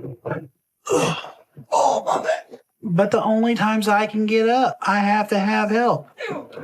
Sorry. So if it wasn't for my girlfriend, I wouldn't be living right now. I know. But it is more important for me to be clean than to worry about somebody helping me. I'm miserable every day. And some days I just want to give up. The worst part about their situation is that Renee has also gained so much weight that she can no longer cook for the couple, with Lee's sister coming in to help cook massive meals for them both. Lee even says that his sister doesn't want to do this, but has no choice. I wake up in the morning, can't wait for breakfast. Really, I just can't wait till the next meal because I've got to have something to eat constantly. And I know Casey doesn't want us to eat like we do, but she also knows if she doesn't make what we want, then we're really going to get upset. I'm not sure what sort of consequences his sister would face, but it's disgusting that Lee would talk that way about the only person willing to help them. Despite their addiction, they do decide to go meet Dr. Now, where the consequences of their massive eating addiction is shown, with Renee weighing 549 pounds and Lee sitting at a staggering 714 pounds. Renee, you're diabetic and you're taking enormous amount of insulin. Yes. The same seems to be the case for Lee too. And I see you're on oxygen. So you're no longer able to breathe on your own because of your weight. And Lee, you have high blood pressure, you have sleep apnea, you have gout, you have acid reflux, high cholesterol, depression. There's no way your body is going to be able to sustain your weight for much longer at all. Despite Dr. Now listing off these health issues and Lee literally struggling to roll out of bed in the beginning of the episode, Lee describes himself in an honestly hilarious way. And Lee, you're almost completely immobile now. Are you able to stand up at all? I'm pretty active. I can walk 20, 30 feet with these canes pretty good. If you think that's pretty active, then you're a little delusional about that. Lee and Renee do agree to stick to a 1,200 calorie diet no matter what, and they do appear to grasp the seriousness of the situation, with them both stating that they are going to fight for their lives. And, in all honesty, they seem like they were actually doing really well. They were playing active video games together and doing small exercises at the same time, and it actually looked like they were going to achieve their goals for the first couple of months. There have been a few hiccups along the way, with Lee admitting that to the cameras. The food has been a little hard to steal. And we've caved a few times because the portion sizes on the doctor's plan are just really small. So I'm still really hungry when I finish my meal. Despite this, they do successfully lose weight, with Lee losing 100 pounds in 3 months and Renee losing 50 pounds in the same time frame. And this trend continues throughout the months, with the couple eventually being approved for weight loss surgery. However, just as they get approved, Renee gets diagnosed with pneumonia in her lungs. You do have a pneumonia in the right lung. So we need to send you to the hospital. Which means that she can't get surgery, but Lee did. It seems like Lee felt the surgery meant he was just going to lose weight magically without needing to try, and started to fall back into his old habits and even started to show his nasty side. Now that Lee's had surgery, it's like he stopped trying to stick to the diet, and that's worrying me. I can't figure out why he's doing this now, and his temper has been coming back when he's craving something. I know Renee hasn't been too happy when I make poor food choices, but now that I had the surgery, I thought it would take away all the cravings for the food that I shouldn't eat, but it hasn't. So I need her to let up a little and to get off my back, because this isn't easy. Really start doing the best we can and not just say that. These poor food choices show when Lee records a weight loss of just 9 pounds despite having the weight loss surgery, and this leads to one of the most embarrassing and enraging Dr. Now meetings with any patient. Surviving, huh? So is that why you missed your last appointment? Okay. You just had your bypass about 2 months ago, and when you left the hospital, you were down to 546. So you lost only 9 pounds since then. But Renee has lost almost 50 pounds at the same time. And she hasn't even had her bypass yet. What in the world is going on with you? I guess I'm eating the wrong things. You think it's funny? You have a gastric bypass. I had a gastric bypass, to yes. lose weight. To lose weight. And you're not losing weight. I don't eat a 1/3 what I ate just before I answer had the that question, surgery. okay? Then You're we're not asking talking me about questions that I don't understand no more than you understand. What are you talking about? You're choosing to eat and you think it's okay? No, I don't think it's okay at all. So what is going on? I guess I'm not eating the right things. I mean, we gave you the instruction that you need to follow, and you're not following. You play your cards right until you got the surgery, and now you're playing this kind of game, and you think that's okay? How in the world I don't see how I'm playing any game. I throw up constantly. Dr. Now's anger really shows through and seems to catch Lee off guard as he starts babbling excuses which we've all heard before. My problem is I'm holding a lot of fluid. I can't hardly pee. Really? I mean, I don't know what, I mean, you. And this is where we get one of the worst excuses of them all. I don't want to get malnourished either. Do you look like you're malnourished? You're overeating, and whatever you're overeating, you're throwing up. Yeah, the 550-pound man just said that he was scared about being malnourished and was quite rightly put down by Dr. Now. Lee continued to lie, complain and more, which led to him storming out the doctor's office and actually pushing the man saving his life out the way. His delusion places him firmly first on our list. And Janine Mueller from season 6 also had a similar excuse, but it was too ridiculous not to feature in the video. Janine Mueller truly lives a pretty tragic life. She is a former plus-size model who now unfortunately lives alone with her cat, using her mobility scooter to get around inside her own apartment. But it gets even worse, as Janine knows how hopeless her situation is. And now I live alone, and I spend just about every moment of every day either eating or getting food. I don't have anyone to help me, and people don't come to see me very much, so I have to fend for myself, but I can only go the distance my scooter can take me. So I don't go far. And it's embarrassing because I know everyone's looking at me and probably making comments. I just feel like I'm a freak show, basically, I guess. Janine usually eats fast food because it's quick and easy, like most people do, and she's suffering the negative effects because of it. She finally realized how dire her situation was and decided to go to Houston to meet Dr. Now, which requires a plane flight which she's incredibly nervous about, and members of the public don't make it any easier for her. I can do this. I can handle lots of people. Oh, you're gonna run into me? No, I'm trying to see this man, please. Well, if you could have held out a minute, you... Move on. Let's move on, please. How can I help you today? Is this checkpoint for me? And this confrontation was just the start, as just before she gets on the plane, she actually has a panic attack and requires a team of 7 people just to get her on the plane. She does eventually make it through to the doctor's office and finds out she can't even weigh herself because she's so big. Come on, Jan, you just step up. It's too narrow. Oh, God. It's okay, Jan.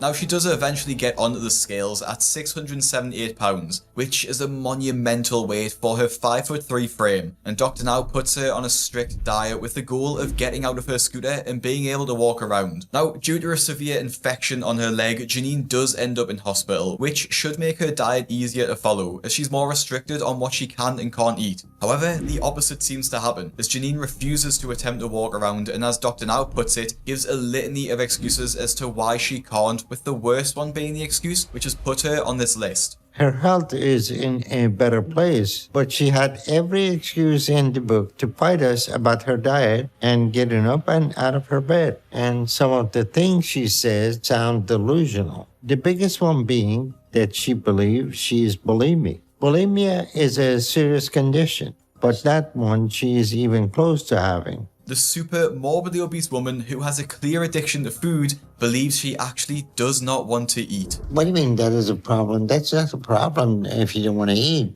If that's the case, it's an excellent problem. But that's simply not true. You would have lost a lot more weight. So if I don't want to eat them, it's not a problem? Janine, you're 54 years and you're 500 plus pounds. I know. And you think you're not want to eating is a problem? You keep saying you're bulimic, you keep saying you don't want to eat. So you need to give up that or work through these issues now. I mean, are you going to be able to start doing exercise at home? Yes. Despite her insistence that she is bulimic, it's great to see Dr. Now immediately shut it down, as it clearly isn't true. It is, however, one of the most delusional excuses, but there is so much worse to come. And next we look at Shauna, whose excuse will annoy you even more than Janine's. Shauna from season 8 has been called the most childish star to ever appear in My 600 Pound Life. And once you see her excuse, it's easy to see why. Shauna Collins is just 22 years old and weighs in at over 600 pounds, living in Kansas City. She complains that she can barely walk and struggles to look after herself, even comparing herself to a monster. They don't even seem human anymore.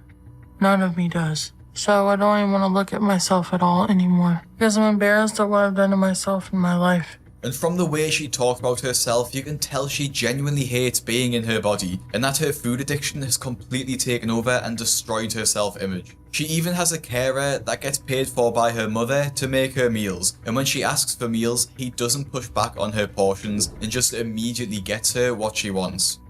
Can you give me some burritos? Okay. And hash browns? Okay. How many do you want? 4. Okay. 4 burritos and 4 burritos and what? 6 hash browns. And when her carer leaves, she is still hungry and orders a takeaway pizza. Can I please have a large stuffed crust pepperoni pizza? The cinnamon bites thing, and that's all. Thank you. Eventually, she does go to meet Dr. Now, which is where her immaturity and her real lack of willpower shines through, as she struggles to stick to his diet plan, and gives one of the worst excuses in the series for why she can't. After weighing in at over 650 pounds, Dr. Now questions whether or not she's tried to lose weight before and how she got to this size. Have you been heavy all your life? Yes, sir. All right. Have you tried to lose weight at any point in your life? Yeah, but I just don't stay on the diets usually, honestly. Why? Like, I eat too much or I eat too little. I don't think eating too little is the problem, but... So Dr. Now asks Shauna to lose 80 pounds over the next 2 months, but in reality she should lose 150. So he puts her on a 1,200 calorie diet, gives her a plan and sends her on her way. However, she hits a bit of a snag, as she loses the papers and diet plan that Dr. Now gave her to lose weight. I've asked Ericus to try and get me healthier meals and help me figure out a better diet, because I lost the papers Dr. Now gave me with his diet and exercise on them. I'm not sure how, but I think they left them in a hotel on the way back home. And I've been scared to tell my mom or call Dr. Now and ask him for another one. So instead of calling Dr. Now like any normal person would and just ask for another set, she just assumes her carer will make her healthy meals. Now, if Shauna had just signed up to the Fat Loss Kitchen, she wouldn't have been worried about losing her recipes. But she didn't, and with not having her recipes, she did attempt to eat clean, and eventually rang Dr. Now to tell him that she lost the recipes. And obviously, he wasn't too pleased about it. So what's going on? You doing your diet and everything you need? I'm doing my diet, I think. But, when I was coming back home, I lost the, papers you gave me. So you lost the paper and you didn't call us to get another copy? I was scared you would get mad at me if I called back and said I lost them. Why should we get mad at you because you lost something? I don't know, I just thought you'd get mad. Well, if you didn't have the diet, then you didn't know what to do. So I'm guessing you wasted 2 months of time. You could have been making progress. Is that the case? I don't think so. I've still been trying. You know, you come and see us to get help. They give you the first step of that help, and you not only don't seem to care enough to keep track of it, but you don't try to get another one from us. So you don't seem very motivated to do this. So tell me, what is your plan? What is your idea? He wasn't mad that she lost the sheets, but more mad because she didn't bother to try and get a new one. So Dr. Now gave her another booklet and expected her to lose some weight for their next meeting in a few months' time. But her efforts to lose weight clearly haven't been working, as we should have expected, as she weighs in at pretty much the exact same weight as when she started the program, and gives a pretty sorry excuse. And you haven't lost any weight. So what's going on? I didn't read the booklet because I lost it again. You telling me you lost it again? Yes, yeah. The second time? Yeah. You lost the email too? Yeah. So why didn't you call me again and ask for it? I was afraid you'd be mad at me.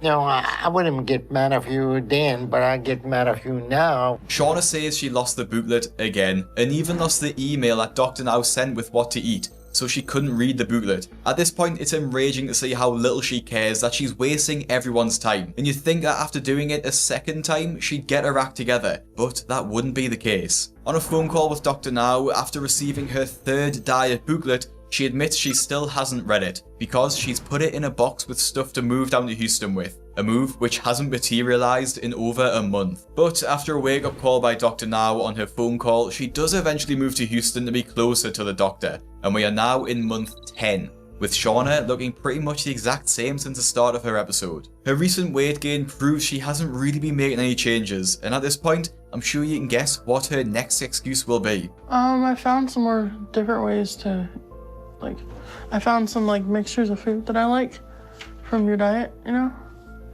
Like, tuna wrapped in lettuce. Mm-hmm. It's really good.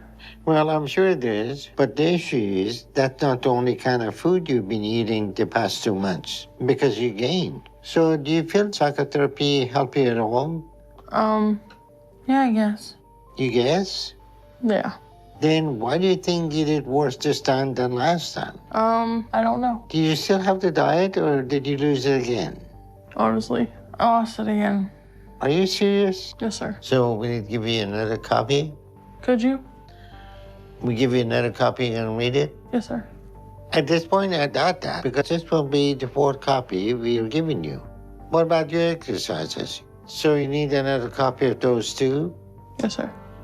Shauna lost a grand total of 4 copies, not including the emails of her diet plan. Now, I would start to question whether she was actually losing them or just choosing to lose them. But one thing's for certain, she isn't losing any weight anytime soon. Which is the exact same for Penny, whose excuse is even more ridiculous than Shauna's. Now, my subscribers will all know about Penny, as I recently crowned her as the laziest star ever on my 600-pound life, after she was dragged out of her house and made zero effort on her weight loss journey, giving some of the most embarrassing excuses along the way. Penny's life consisted of lying in her own bed, pretending to be a good mother, while ordering her pushover husband to do everything for her. This is my bed, this is my bathroom, this is my dinner table.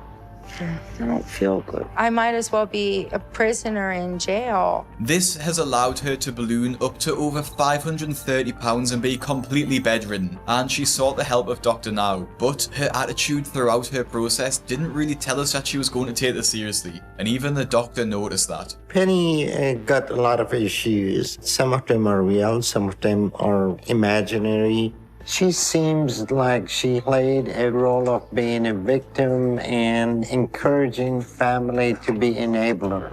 And this dynamic is very difficult to break. But Penny did actually qualify for weight loss surgery after successfully losing 40 pounds, which is surprising considering her attitude throughout the process. But her positive attitude doesn't really last too long. What is it? Bariatric soft diet, 1,200 calories. Why am I on a soft diet? That's the orders that he... Well, he needs to get his poop in a group or else I'm gonna order something. This is so stupid. Penny telling Dr. Now to essentially get his shit together is honestly disgusting. He and his team have worked hard to give Penny a second chance at life, and saying her attitude is just awful. And unfortunately, it just gets worse, as she says one of the dumbest comments I've ever heard in a weight loss show. And that might sound harsh, but it's honestly unbelievable what she says. I gotta find out why my diet is this diet. No one told me I had to lose weight when I got here. So she isn't really making any progress and is convincing herself that she is disabled permanently, which isn't the only delusion she shows. She believes she knows a better diet than Dr. Now. You really don't need someone telling you right after surgery what you can and can't do. I can pretty much look at food and calculate exactly what the calories are. I know the percentages from fat I should be having. You have to make the decisions for yourself. Yeah, the 500-pound woman believes that she knows exactly how many calories are in something just by looking. You know, the thing is there really wasn't a diet given to us or to me. I'm waiting for the food. All right. I need to get something in me and I feel like I'm dropping all my sugar. There's really only so many. Penny even claims she didn't get a diet plan and now claims she needs food right this second, otherwise her blood sugar will drop too low, which are both common and poor excuses. But her next one takes the cake for the second worst excuse on the show. I cannot function without wontons. They're not best thing for me. Ducting is out and it's gonna be like, why is she eating that? But I can eat all of this by myself and it wouldn't be as detrimental to me as not eating. I don't know if I'm right or wrong because I'm not a doctor. Penny's claim that she can't function without wontons, as if it's her morning coffee or some sort of magic food, places her firmly second on our list, and is definitely one of the most delusional. However, I've saved the best till last, as Shanae's excuse is by far and away the worst, if you can even call it an excuse, as she believes her faith will save her from her monstrous weight. Shanae Murray Hawkins is not only one of the biggest failures ever on my 600-pound life, but one of the most delusional and just awful patients to see Dr. Now. Before she even met with the doctor, we get to see how she lives her everyday life. And much like most of the other stars, Shanae is barely able to do anything. She's helped by her husband, Freddie, who cleans and waits on her hand and foot, allowing Shanae to essentially rot in bed for 90% of the day. When she does go out though, it's to the grocery store, and she can barely make it out the door before needing a break from walking. Don't drop me. I ain't gonna drop you. You know how strong I am. Oh, my back. Going out to get groceries is very hard. I can't drive by myself. Okay, help me. And it's very frustrating that I have to depend on someone else. Let me sit down real quick. I can't even walk 5 feet without getting short of breath. Seeing as Shanae calls it frustrating, she needs to be looked after, and how she can barely fit into the car, you'd think she'd be making every effort to change her life. But when we see her shopping haul, it's easy to see her delusion coming into play and Freddie's enabler mindset. We need some sugar. I need it. I can't eat spaghetti without sugar. I wanted some chocolate milk, but how about we just go ahead and get the strawberry? I feel very conflicted from some of the stuff we pick out sometimes from the store. They really are the worst foods for us. Anything that she desires, she gets it. If I don't get it where she wants, she'll be pissed off and like she'll get really mad. So just get it for her because I'm afraid to tell her no. And despite getting this full load of shopping, she can't even wait to get it home and start eating, choosing to go and get some jumbo shrimp on the way home. Now all of this is to show you the mentality that Shanae is in. She's so addicted to food and being treated like a baby by her husband, it's made her feel like she can't do anything for herself. And when she starts on her weight loss journey with Dr. Now, it becomes even more apparent. Shanae first weighs in at 665 pounds, and the doctor gives her strict instructions. So I need you to start a 1,200 calorie a day diet. Okay. We are going to eat only 3 times a day, no snacking in between. And you're gonna have only protein, no carb. Okay? So meat and vegetables, basically. Shanae agrees to this, but we quickly see she isn't really taking this seriously. As in the next scene, Freddie brings her a big breakfast of 3 sausage patties, scrambled egg, and I'm not actually sure what that other item is, but it looks like some sort of chicken sandwich. But despite that, it's easy to see that this meal does not fit into her 1,200 calorie diet, and we soon hear one of the first excuses she employs. As we fast forward to her second weigh-in, we see instead of losing 30 pounds like she was supposed to, she went the other way and actually gained 30 pounds, which leads to this embarrassing excuse. You're at 693, and that is a 28-pound weight gain. Yeah. So you want to explain to me how this happened? I have a lot of fluid in my legs. Can you try something else? Because I heard that one 1,000 times. Fluid is not adding to your weight gain. Her time on the show went pretty much the exact same way throughout, with her really not putting much effort into her weight loss journey at all, and talking about how she is trying, but we never really see that. This leads up to one of the most ridiculous excuses ever, as Shanae claims God will help her lose weight when the time is right, in a heated phone call with Dr. Now. Oh, tired, doctor, tired. I just literally got into my apartment yesterday, so I'm not going to be able to make it today to my doctor's appointment, but I did reschedule. No. You were supposed to lose 30 pounds by today. Mm-hmm. So I think this is just another excuse because you know you have been overeating again. And you probably haven't lost any weight. Yeah, I probably haven't lost weight. Yes, you're right. But I just literally got into this place. I haven't had time to start eating healthy. I haven't had time to do anything. There is no excuse for you eating as much as you do. I don't eat that much, but I do have water gain. And you tried to say, no, that is not fluid, but it is. I know my body. I've been in this body for 28 years. Shanae, you've been in that body for 28 years, but I've been practicing medicine for twice that amount of time, and I know what I'm talking about. Your weight is not a result of water. After Dr. Now shut down that barrage of excuses, Shanae follows up with the sucker punch of delusion. What does that have to do with Bad behavior. Okay. I just asked you, do you believe in God? Shanae, what you're saying is a bad delusional state. Bad delusional state? Really? This is not no bad illusional state. This is not no psychologic eval, anything like that. I asked you, did you believe in God? And I don't want to have someone work on me that I cannot trust, because this is my life. Okay, this is your life and you're not handling it very well. Shanae's embarrassing rant pretty much draws a close to her time on the show, and honestly, I doubt Dr. Now is too upset, as she actually ended up blocking his number to stop him from contacting her. Surprisingly, Shanae's outburst isn't even the worst to appear on My 600 Pound Life, and if you want to see more outbursts like Lee pushing Dr. Now and Shanae blocking his number, click the video on your screen now to see Dr. Now's angriest moments in My 600 Pound Life, and I'll see you in the next one.